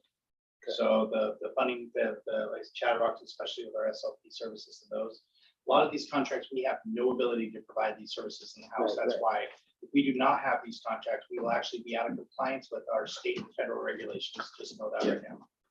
No, and I don't think there's a question of whether or not we need contracts. Yeah, We're I'm talking just about, telling you the magnitude of what these contracts. yeah, actually oh, are. no, I get that. And I think it's, we understand the audiologist and all that kind of stuff that is absolutely needed. So yeah, the fact that the contracts are required, that we need these services is not lost on this board, I don't think, at least on me personally. So any other questions or comments on this? Those are the only, that was the only reason I wanted to move them out. So I just wanted to kind of throw that out there as to why, especially when it comes to money and contracts, why they're kind of at the last minute. Chair But we Kirkman, can address that in. is it possible if I could ask, I don't know if Ms. Cook is on or not. Just want to make sure that if these aren't approved tonight, if it will affect our ability to have these ready for the start of school. Yeah, what's the timeline? Nate, do you happen to see if Cindy Cook is online? She's not. She's not, okay. I was not told to send her an invite. Yeah, no, I realized that. organic. Chair Kirkman pulled them off. I texted her to see if she'd be able to make it. The next board meeting. Randy, do you have any idea of So the timeline? next board meeting is the 8th, right? So the reality situation, we have to have these for the first day of school. I mean, that's when all these Yeah. people work, right? Chairman So, Kirkman, you can also add it I to the mean, we got July the 25th 25th, yeah. meeting. There's a couple of other opportunities in July, we could probably throw it on there. Chairman Kirkman, trustee Simpson just added, if we could add it to the July 18th meeting. Yeah. That meeting was for the sole purpose of a work session, so no action items would be taken, but we could entertain the But- idea. If it had Yes. to, it would be a quick little action item to get. We could, I'm thinking special meeting if interim superintendent Russell talks to folks, and if it needs to be we could add it to sooner the than July. later, we could add it there. Well, I think the bottom line is that we're not gonna start school without Right. these people in place, because we know that they're required, and we have to have this stuff, so. we I know. don't think there's an issue waiting until the 8th, guys. I mean, we've got positions. I don't think there's risk there, like you said. All right, then, trustee Pearson, absolutely. I just want to clarify, I'm not saying that I'm against these contracts. I'm just hoping that you can understand and have a mutual respect that we have to vote on these things. And when these agendas are so large, we need to have time to look at them. And so even if we decide the motion for this, which I'm not saying I'm against it, I need to have the mutual respect, or the respect to have the time to look at these things, to vote on. And these agendas, on the last meeting, we were till after midnight, so please consider when you're putting these things These aren't in. mine. Or whoever put them in. I don't know who put them in, but there sure is a lot of stuff on the agenda each meeting. And when it's thrown on at the last minute, please consider that, because then this is gonna happen again. But we're gonna say no because we need longer to take time to look at it. So just, remember that. Okay, any other further questions or comments? If not, I entertain a move. motion. That we approve the vendor contracts. I second. It's been motioned and seconded. Any discussion on the motion? My only discussion is I understand the contracts. I've read all the contracts. I understand the price. I don't have a problem with the contracts, that we need the contracts. So my vote is gonna be affirmative when we get to that point. Any other? No, I was gonna say the same thing. I, reviewed it. Everything looks good. I just wish I had more time, but it's all good. All right, if there's nothing else, all in favor? Aye. Any opposed? All right, let's move to whatever's next. We can go down to the policies and procedures. So I'm gonna ask our clerk, our board clerk, Chrissy, to briefly, you got like 28 seconds. Just kind of give us a rundown. Now, go ahead, it's all yours. Trustees, these are all the required policies that, these are the policies and procedures that are required to be reviewed annually by the board. What's I'm sorry, what's the why are they required to do? Is there a, It is in Idaho thank you, code that's what. that they're I couldn't think of required, that. along with the, some of the code has multiple codes because it deals with student discipline, it deals with bullying and harassment. And it, I verified this with the State Department along with the Attorney General. And so what we were gonna do is just get a timeline set. I'll be working on a timeline so that you guys can review them starting in August, and get all of them reviewed this fiscal year that just started, since it's annually. And then we can work on a best practice that it'll be ongoing. So if I might add just a couple of 2 cents, it is incumbent upon this board to look at those policies, read them, review them, think about them, ask questions, jot them down, so that we're not spending a whole lot of time on the actual, well, we should do our homework, is what I'm saying. Yes, superintendent, board members, what I was going to do was include all the policies in a workshop, just as, not in a workshop, on the next agenda, so that you guys can go back, so you don't have to search for all those and link to them. And then on each time when we do the time frame, the policies will be included.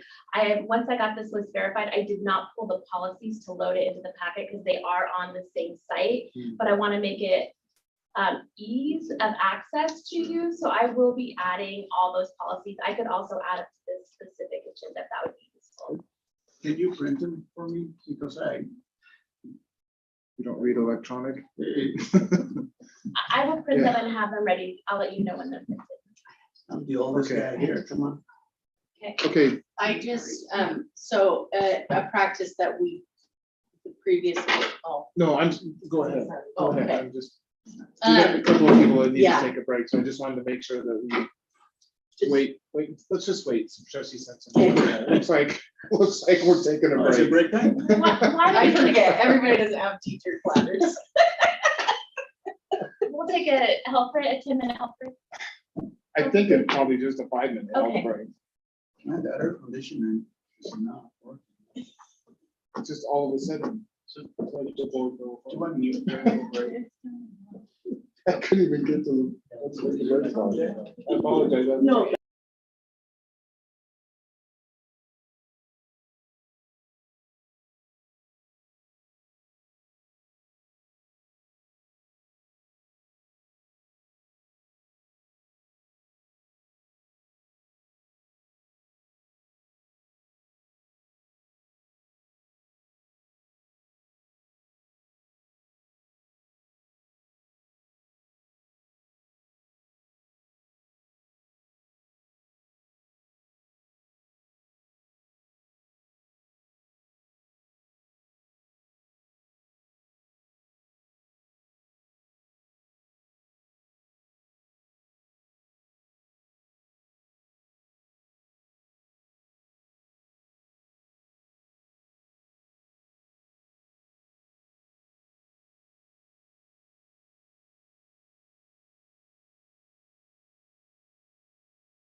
was. So I just know, the previous board, we were trying to hone in a way to be diligent about policies and how do we do this. Our previous board clerk would put them in like an Excel sheet with the link to it. And then sometimes if people were talking like, hey, I saw this policy written in West Ada that I like better, then it was something that we could get to the board clerk. She could also link that in there so that then when we're reading it and addressing it, we can look at those ideas and then come to discuss. So I don't know if that's something that, Everything linked. yeah, the link so we can see it. I also know that because we actually were really trying to look at all of our policies, not just the ones required by law, that we did it just on that Excel, like people checked like, nope, I want to talk about this one looks good. So each trustee did that, and then our system was, you just come back to the board meeting and all the ones that everybody said, this looks good. Well, it's been reviewed. That was what we did. And so we moved to review all of those. So I don't know if there's something that, if there's others that come up. It was almost like a consent agenda with everything that's Right. been reviewed and like, we don't need to take the time to. So Okay. I think what, Chairman, we can transition to something like that. I do know when I was looking through board meeting minutes, there wasn't any official review date, and the policies weren't updated with an official review by the board date on them. And that's one of the things we need to do annually. So we can work on a process that works best for your team. So what we can do with this item is add it to one of our work sessions that we're going to be having of the best process, and then we'll start our reviewing, because we do need to make sure that they're updated when they've been reviewed, updated, and Okay, or adopted. sounds good. Next item is the continuous improvement plan. Russell? Yeah, Chair Kirkman, trustees, I have today Ms. Christensen Coons, who will be sharing some information around the continuous improvement plan. The continuous improvement plan is a plan that the district needs to submit by October 1st every year to the state board or state department. Ms. Christensen Coons, I forget, is it? State Board of Education. State board. This is a precursor, just information for the board to get, start wrapping your mind around it as we'll dive into this a little deeper as it gets closer to the due date for this. Well, good evening, Chairman Kirkman and trustees. Thank you for your time this evening. Continuous improvement plan. I know this is your very first board meeting. You might remember I stood up and talked about IRI, which actually connects right back to the continuous improvement plan. And I wanted to kind of give you the Reader's Digest version of this really long section of Idaho Code 33320 is all about the continuous improvement plan and our responsibilities within that. It is an annual plan. It really is intended to improve student performance throughout the district. The Board of Trustees and the Superintendent collaborate, plan, and engage students, parents, educators, and the community as appropriate. Something that we do ongoing all the time, talking about how our kids are doing and performing. And as we go through this, we have to review, update, and post our CIP to our website. Hopefully you've had a chance to see it on your trustees page, linked there with all the years since we had it in place. And we have to submit that to the State Board of Education. They also get to approve it and tell us if we did a good job or not, and have us edit that as we go through. As we look at this, there are a lot of words, and in your packet, I included a lot of pages I will not take you through, but hopefully you had a chance to look at that. I know we sent it out well over a week ago, but it really data-driven, clear and measurable targets. We have to have our vision and mission statement that you read at every board meeting included in that plan. We have to look at key indicators for monitoring performance. How are we doing along our goals? We really focus in on literacy proficiency. And so that's why you spend a lot of time talking with me about the IRI, because that's the big focus of that plan. There's also college and career advising and mentoring goals that have to be included. In past years and in previous years, you actually had to have 3 separate plans that we submitted. You had to have an early literacy plan, a college and mentoring plan, and the CIP. They've combined it all into one document now. And as we look at that, it'll look at achievement and growth metrics for the state accountability framework. And that'll be an important word to keep in mind, because we have a lot of data, but when it comes to accountability data, we're at the mercy of the state to get that data to us, because they have to go through and remove our non-continuously enrolled kids and kids who were in our district but went to 3 different schools that don't count as a school but count in the district. There's a lot of data we have to do. And so we're kind of also at the mercy of the state Department of Ed and the state board giving us our accountability data back to even put the plan together. So keep that in mind as we talk. And we have to have our progress towards the previous year's improvement goals because we set a goal and a target that we're going to meet each year. And new last year, because we wanted something new and exciting during the pandemic, we also got to include aggregated staff performance on student achievement and student success indicator targets, which has to do with teacher evaluation that's done one-on-one with the teacher and their administrator, who's their evaluator. And so we get to figure out how to try and take those very individualized goals that teachers create on student performance and make them aggregate data points that we can share and set targets. So it's a very exciting plan. It may not sound exciting right now, but You make it sound very it's so exciting. fun. You're such a good presenter. We You have can to always tell plan you- this out because I'm like, oh, yes. Yes, you're gonna just love it by the time we're done with it.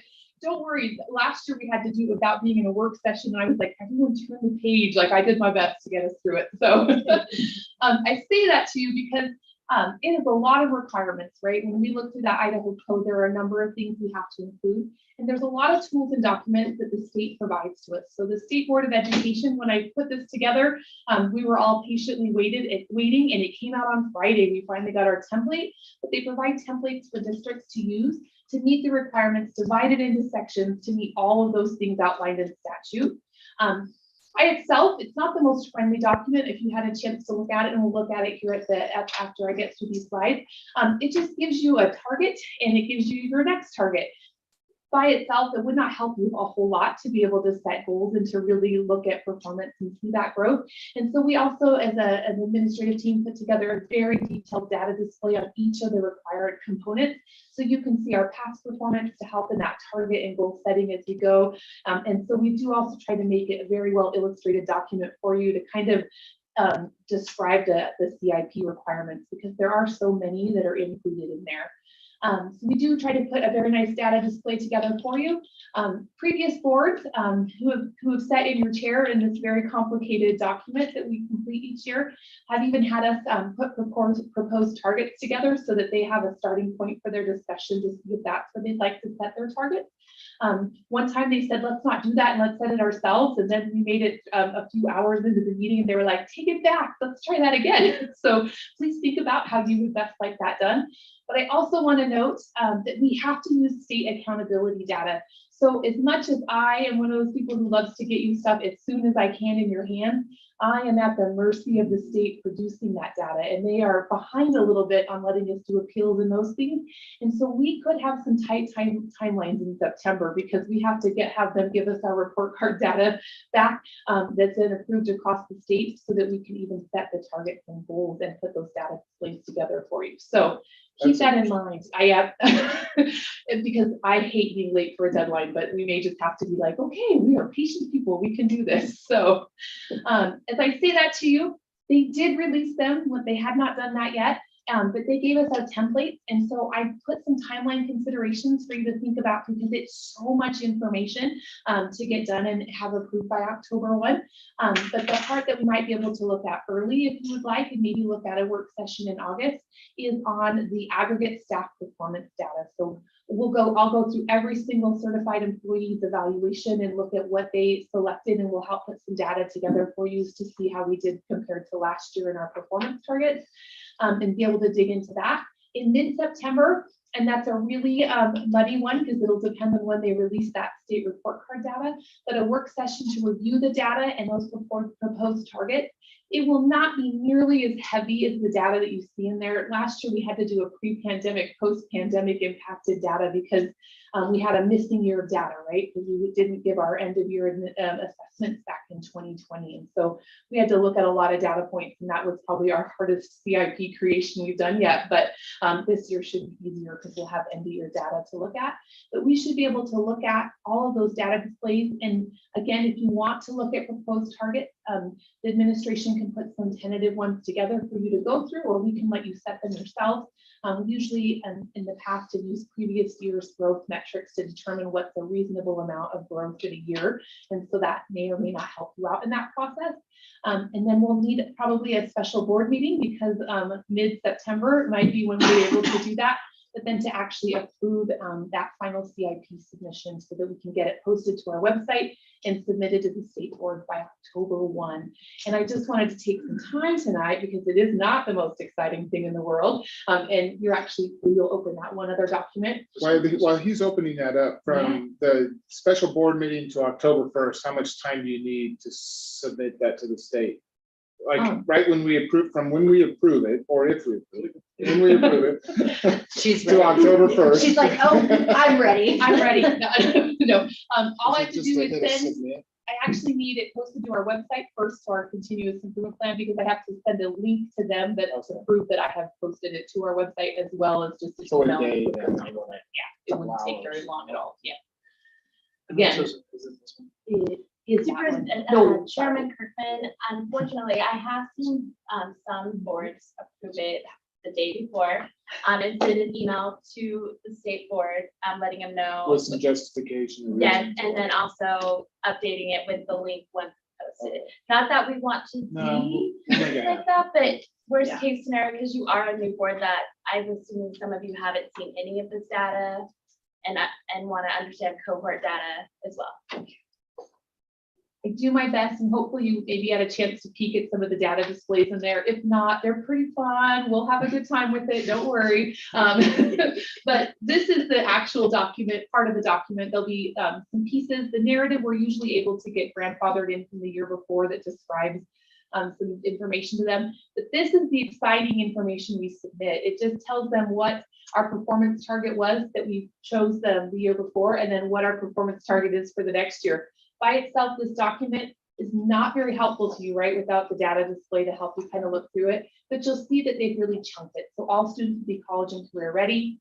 All students will be prepared to transition from middle school and junior high to high school. And so they actually take the time to chunk those. And this year's template is going to look almost exactly the same. So it didn't change a whole lot.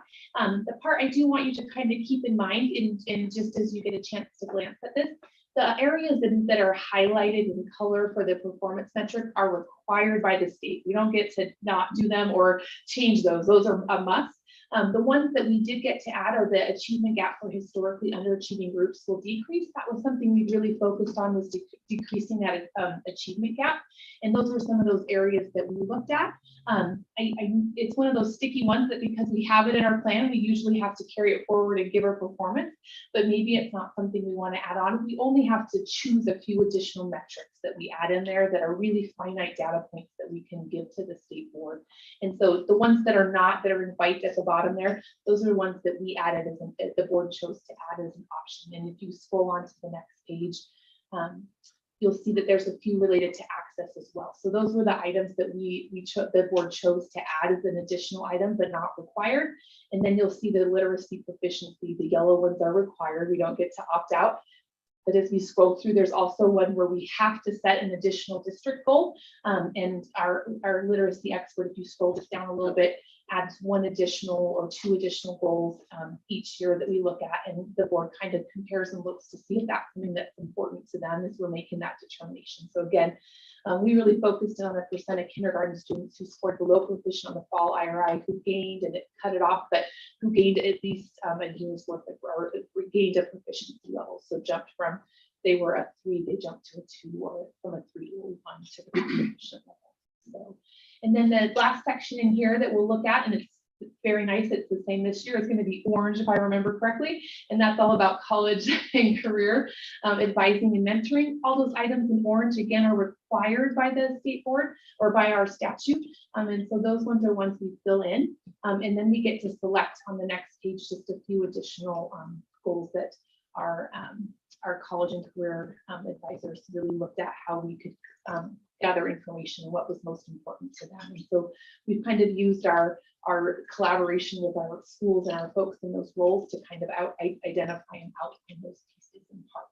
So I thought that might help you at least get the big picture. It's a lot of information, and I know I'm not doing it justice, but I do try to give you really good data points as we look through each item, and that you can kind of see how it'll be chunked when we look at that information together at that work session. And I'm glad to answer any questions. And I know if you don't love data, I will make it as fun for you as possible because I love it. It'll be good. We sat through Randy's presentation on data and money and stuff like that, so yours will be a breath of fresh air because it's not all about funds. I'll put lots of pretty colors in it. It'll be great. Yeah, this is the stuff that, yeah, I think it's a great 10,000 foot view, right, that you provided to us on this stuff. Yeah. So just front loading you so you're ready. And if we're in tight timelines in September, just know it's because we're at the mercy of some other folks. So it's kind of that catch-22 of this whole process. Yeah, that's totally understandable, but I'm looking at the calendar right now and you know, the last, I mean, I don't want to schedule it now, but there will be plenty of time. We might as well. It's gonna fill up in 2 days, so. Chairman, what we could do is I could send some calendar invites Yeah, after there you looking go. at the agenda to get it set in this week. So I think we'll have a lot of calendar invites. Yeah. But anyways. Any questions about? Yeah, any continuous questions for- improvement I planning? think this is great. I love that. I enjoy looking through the information and, yeah, Yeah, I'm looking and forward to it. the great thing is the strategic plan really, it has all of the things that we're doing, those action steps we're taking. This is just that raw data. And so every time I come and see you throughout the next year, now you know why I get up here to talk about data throughout the year is to help give you updates on how we're doing on these exact items. So when you get my informational items, it's not just because I'm excited, it's because I want you to be informed about how we're doing on our continuous improvement plan. You're just so good at this. Just want you to know, I've heard everything you've said. It made perfect sense and I'm invigorated. I love it, killing that it. helps. She gives energy. Yeah, she does. Yeah, you're killing it. It's contagious. Thank you. You're welcome.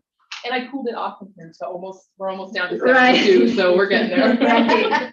Go down. Any other comments or questions for Sarah? All right. Thank well, you. so Thank much. you. Thank you so much. Okay, the next one is superintendent search, and I would ask Chrissy to just provide a little bit of information. On what this might entail. Yes, so Chairman Kirkman asked to start setting up a workshop to start discussing a process, request for proposals, timeline, how to move forward, the board's wants and needs, community input, and also anything that you would even want from a company that could come in and do the superintendent search. Since you guys are all new board members, I think anyone would always, well, except for Mandy, but you're a brand new board team. I think it would always be a recommendation to have an outside source come in and facilitate the entire superintendent search process. So what we were gonna do is I reached out to Lynn Town from Coeur d'Alene. She has 30 years of experience not doing the search, but helping discuss possible options and then how to do the request for bids and proposals. Then bringing back to the board that she was going to be here on July 25th, but I did reach out to her today and tell her that date was already filling up. So I think moving forward, if you guys are comfortable, is I'll work with her and then look to see what dates you guys are available to start that conversation and set a timeline. And it also will include how much community input, pre-post, what your wants are. Yes. And so she'll bring all the information to you, but she did recommend that it's a work session with it being the only topic on the agenda. So that's why we need to set that date. So I don't know if you guys are prepared to set it this evening. I thought I could just reach out and see when you guys are available with her Why don't dates. you reach out and we'll Okay. see, we'll just coordinate times. Yeah. schedules.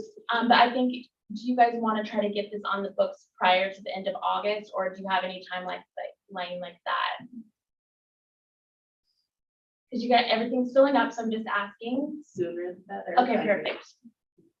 Yeah. Experience. Sounds good to me. Yeah, just wanted and I to be clear. agree, sooner the better, but I'm also thinking, and we only got a month left this summer too, and I know people still fighting to get vacations in and time off and all that other kind of stuff, so I'll sooner the better, but let's. I'll get the dates sent out that are sooner than that, soon, and then also make sure we have the board as a team able Yeah. to attend. Yeah. Good job. Oh, you were just agreeing? No, go ahead, just, yeah. Okay, okay, Randy, I think this is what you're waiting for. Mr. Dewey, the finance treasury report, including ESSER funds update. Okay, we're gonna see if you can be as entertaining as Anita. I will never be entertaining. We need I would be this. I need you more to be prepared, have really more excited energy. about them. Always, I will never compete Everyone against has their own Anita. I will say that with Wow.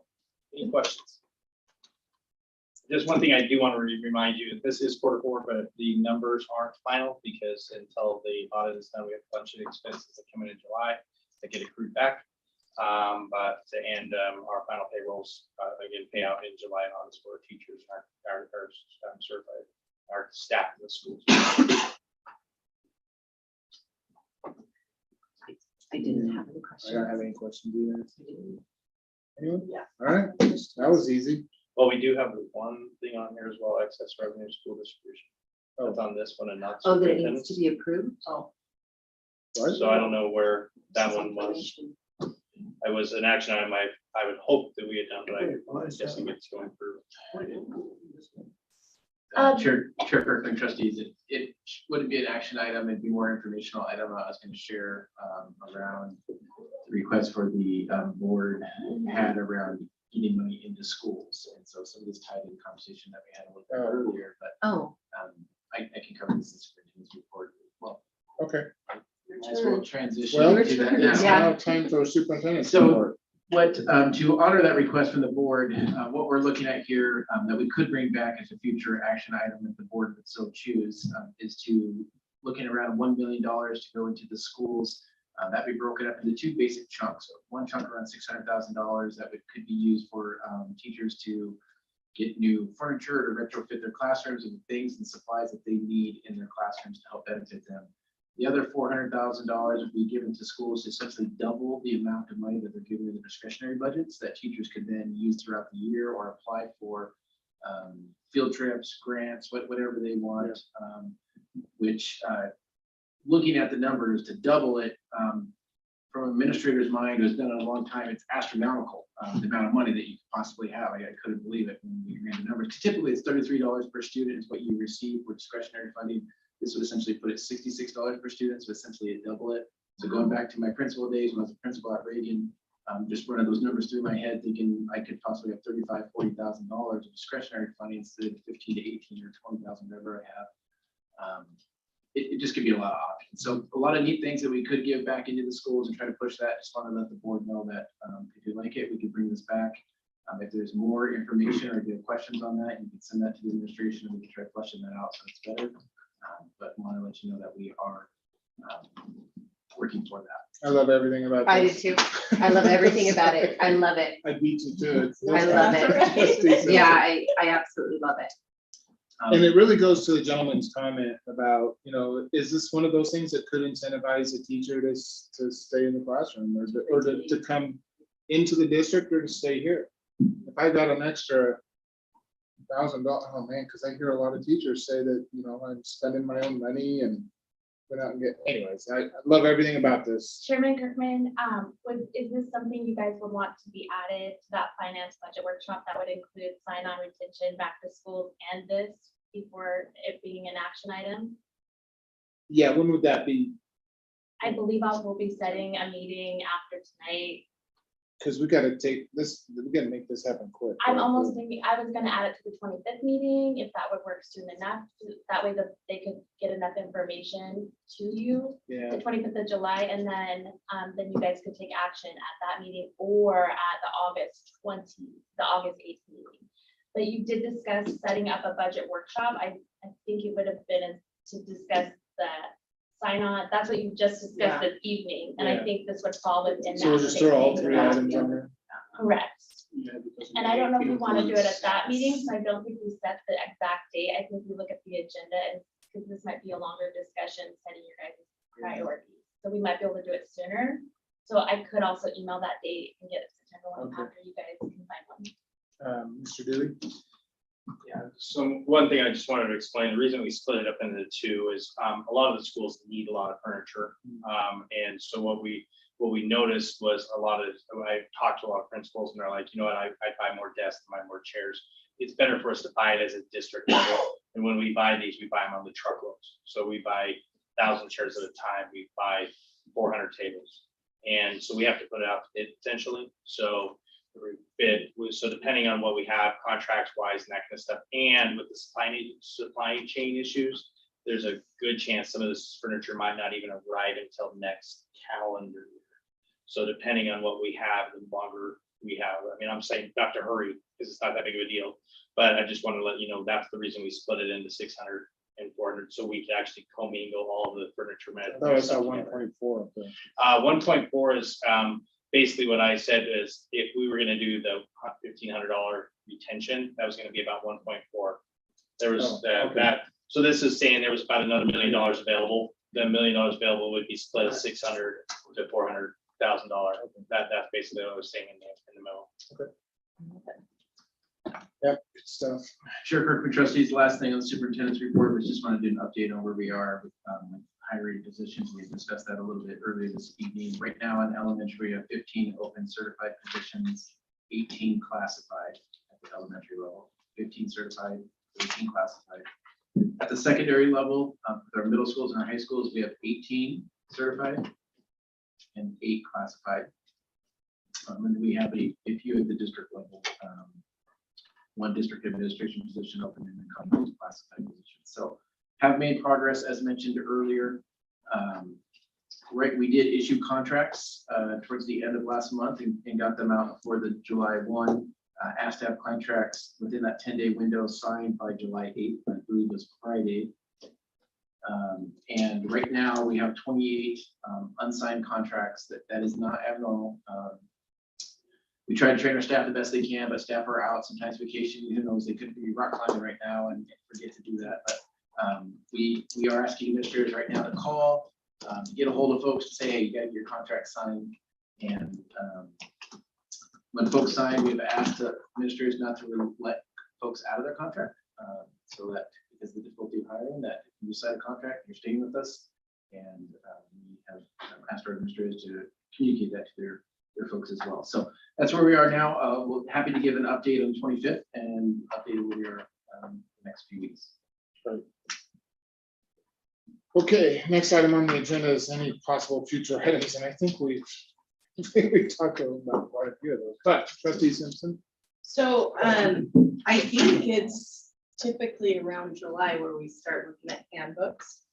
And I did, so I believe we don't have a policy that addresses the cat sports issue there, but I could be wrong. But I've combed through there a couple times and tried to find something and I couldn't. So I may need help if there is. It's my understanding that it's in the I just lost the word, the activities handbook at the secondary level, because it's at the high school that it's impacted. And typically, I know I was like, have we seen those yet? And I was like, no, we haven't seen them yet, but it's typically in this July timeframe that the board does see those handbooks and look at those. I just think for future meetings, I just kind of want to express to administration that I would love to see that just people are allowed to try out and coaches make those decisions, right? Based on ability. Based on their tryout. And I'm not gonna say ability because sometimes ability versus dedication and drive are two very different things, but I'm gonna let coaches make their decision of what they know to build their teams. But yes, so I just wanted to voice that for possible future agenda. And I don't think, because it's not a policy, I do think it's possible to have this happen in process before the fall tryouts. But I don't know. Yeah, and I'm seeing head nods, so I think everybody's. Yeah, I think Yes, we're all thinking yes, about I it. was gonna say. Chairman Kirkman, is this a topic that you would like to be added onto the July 25th meeting so that they could update it in the handbook prior to providing it to you at the August 8th meeting? They give you enough time for tryouts? Usually for fall sports, when do those? August. Sure, but trustee, they August start 8th. August 8th. I think it's, if the board would like the administration to address it, we could address it as soon as tomorrow and start talking to our athletic I think we just have staff start having that conversation and saying, get this on your radar. Chairman Kirkman, they could start, but the board still has to approve We the handbook. Yeah, we so- have to approve the handbooks, but I don't think that it's out of line that they start having the conversation. No. Say No, but what I was if. gonna say, could they provide the update to the handbook at the July 25th meeting so it would take effect prior to tryout? Of those conversations that they had, is that what you're saying? Provide an updated version for you guys to Yeah. look at and possibly take Yeah. action by the July I 25th would meeting. also like to know why. Why I mean, what's the reasoning? Is there a cost reason? Is there, Yeah, why? Chair Kirkman, trustee By, I reached out, trustee Taylor had reached out to me and asked some questions around this topic, and I responded to those questions to her. There is a little history apparently back in the 03-04 school year. We used to have a process that would allow any student to try out and make a team depending on whether they were enrolled in the district or not. What happened is some Napa School District students who were enrolled got cut from a team. Those parents got upset because they felt like, hey, we have enrolled in the district and now we don't get a chance to play. And so they came forth to the board. And then a procedure, it is not a policy, it's a procedure within the athletic handbook of the secondaries, began to prioritize Napa School District students. I did reach out to, this is where I did reach out to other school districts, talk to Boise, CUNA, and West Ada. They do not have a process like us. Their procedure is any student from anywhere in the community, you try out, you make a team, and you make it. So I'm happy to go back to our athletic directors and start that conversation and see if we can work on having something approved. Now, I got questions on it. So typically we would just change it in the athletic handbook and bring that forth in our regular handbooks For approval. Do you just want to update on that section on the 25th, or would you like me to update you in a Friday update on that process? How? Like through an email is what you're talking, that Friday update email that you send out. I could do something like that. I just want to make sure that these girls or boys can try out on August 8th, whatever that takes. Chairman Kirkman, the board would have to approve it prior to, Them being sent out. Yeah. yes, Yeah, got that. I think the question is just with the update, right. is the update going to be on this particular issue, or is Dr. Russell's asking for the whole handbook, or what? So I have clarification. Clerk Lamont, if the board needs to approve it, so is the board just approving one procedure? Out of the whole book, is that what we're bringing forward? No, we have to approve the whole. I'm not handbook. sure what they're gonna be approving, but even if the board does have to approve the procedure or has to be updated on it, but if the procedure is in the handbook, including the activity handbook, they are required to approve it. So I don't know how they're doing. I just heard this for the first time that trustee Simpson would like the activity handbook or student handbook version on an upcoming meeting. And it sounds like this particular topic of the handbook, they want it to be addressed prior to the August 8th meeting, is what I'm hearing at the table today. And typically, it's my understanding that the generic handbook, right, is approved. Yeah. So, and I don't know when or what that looks like, if it's being printed, if it's now electronic, so it doesn't have to happen. I don't know what that process looks like. So, because it could be all electronic, and so just as long as it's done and approved before the beginning of the school year. Chairman Cookman, we could just do the specific policy and procedure, so that way if you guys had any other questions on the actual handbook, since you haven't went through that process before, you could do that between the 25th and the August 8th meeting, if you just want to address this particular. Okay, so that's what I want to ask the board. I mean, is an update from the superintendent on this particular issue as far as it being introduced back into, or being put into the handbook through an email or something like that, is that sufficient for the board to be updated on this issue, or do you want to bring it back to a board meeting and have discussion? And I don't need discussion on it. It's just my understanding that we still have to approve it. You still have to approve the update prior to being effective. That's not we can get it. Yeah, Right. Email. Yeah, I think we're all talking about the same thing here, but we're on We all different. want the same thing. I just would prefer an informational update as to, hey, did you talk to the athletic directors? How did that conversation go? What are some of the things? There's not going to be an approval or disapproval until it comes to a board for us to approve it to go into the, At the July 25th at the meeting, July yeah, 20, okay. yeah. I think that was the clarification the board was seeking, Yeah, out, is it's- making sure it was gonna be on the agenda on the 25th, correct? Yes. Yes, please. So, see, yeah, we were all getting there. We were all riding on the same train. How do you put up with it? Anyways. Okay, is there anything else that for possible future, trustee Yeah. Pearson, I interrupted you before. That's okay. So we're done with that one. We're gonna get that hopefully done July 25th. Or before if we have to. The other thing I wanted to mention for future agenda was the standard-based grading. It's something I would like to have on a future board meeting. Maybe July 25th, because this is something that's been a big concern for the Timeline. communities. And this, along with the volleyball, that's, I mean, I know that we've had people come up a couple times on the volleyball, and I brought it up 3 times, and it keeps getting pushed back. So now here we are, deadline, have to, next meeting. I don't want this to happen with the standard-based grading either.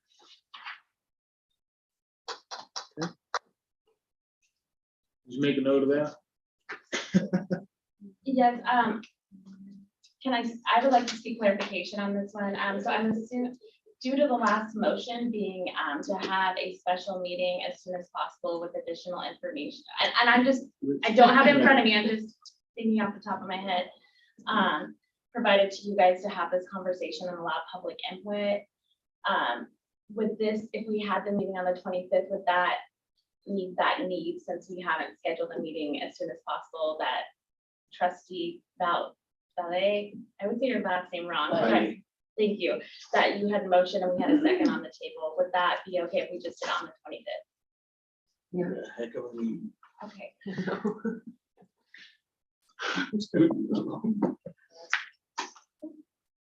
Let's start it at 4. And I have one more.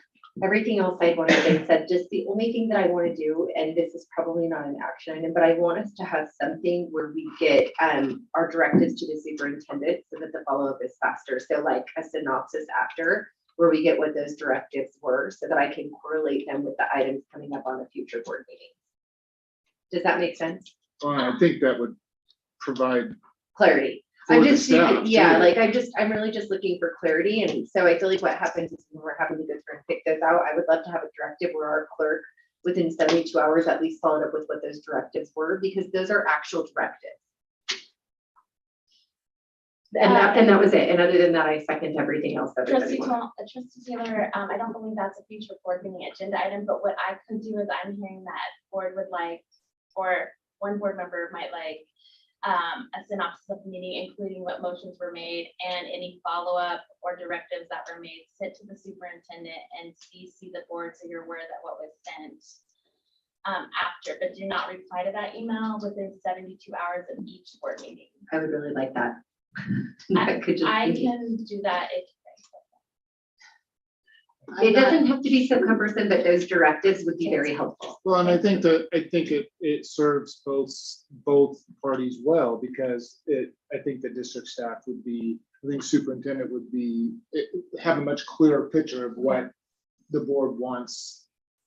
And I think it's dual purpose From because it him would and also staff. be much clearer as to what we've requested and if they're synergistic or opposing requests. Just because when I'm going through those requests, like I pointed out, it was difficult for me to decide what I should really have been seeing off of those 3 requests. So I think that this is dual purpose. It's going to help us to understand what we're actually asking for as a board, and vice versa. It's going to give that directive to say, this is what we would be expecting. And so if it's conflicting, it's going to be glaring right away. Go ahead. No, I have one thing. All right. I just want to Better not see, be for the 25th. I just want to see if it's possible, when people come and are being asked or giving their opinion, if we can ask them where they're from, what city they live in. Because that During would- public comment? during public Oh, comment. yeah, yeah, we can- I mean, it's not. I I think can it's add that to important the for me form to as see well. there's people that are coming from out of, They're not being bussed over here from Boise. Is that what you were yeah, saying? sometimes it happens. And also, we need to add probably to the August, the 1st, 2nd, the 25th is just so heavy, it's already tipped over. Board clerk contract discussion around what that's gonna be too, so. Did you just say we're adding that to the 25th? No, I said No, anything but August. the 25th. I was like, did somebody, I mean, we're gonna live here for 2 Yeah, days. it'll be in August. I know we've been dealing with a lot of priorities and getting things done and stuff like that. And it seems like it's been being pushed back, and it has to some extent, but nonetheless, we will be addressing that hopefully August, as soon as possible. For some of the other items that I just gathered from this evening's meeting, back to school plan workshop needs to be scheduled, the finance workshop, handbooks, standard-based grading, superintendent search workshop, policy workshop, the procedure in the activities handbook, addressing the concerns from this evening for the 25th, the board clerk agreement, and then one of the things that I have kept trying to schedule, and I had the board chair wants, I will be reaching out this week, is a board retreat that will include some board training for Ready, Set, Govern, understanding that, and then also setting up some other tools to set you guys up for success. And now I also heard stuff for the continuous improvement plan workshops as well. I just had a question about the, I just lost what you Sorry. called it, the board retreat setting. Ready, Set, Govern. Yes, Ready, Set, Govern. Would that include procedure for the board trustees asking questions prior to the meeting and sharing, and what that looks like, Yes, a process for us? it would include, Ready, Set, Govern would include governance versus management, that process on that, setting clear expectations from each other, from the superintendent, and then also starting to set some of those board norms, and then also setting the other things that need to be addressed, including those board priorities. Thank you. And it's in Italy, are we going to Australia, what's this retreat? In your mind. Okay. In your mind. Meditate. And I think the next thing is. I move that we go into executive session to consider the evaluation, dismissal, or disciplining of, or to hear complaints or charges brought against a public officer, employee, staff member, or individual agent or public school student. We'll move into Roll call. Roll call. Trustee Roll call. Hanson, It, Trustee Pearson,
Okay, we are adjourned at 10:45. Thank you. Here's my daughter. I don't really have any pictures.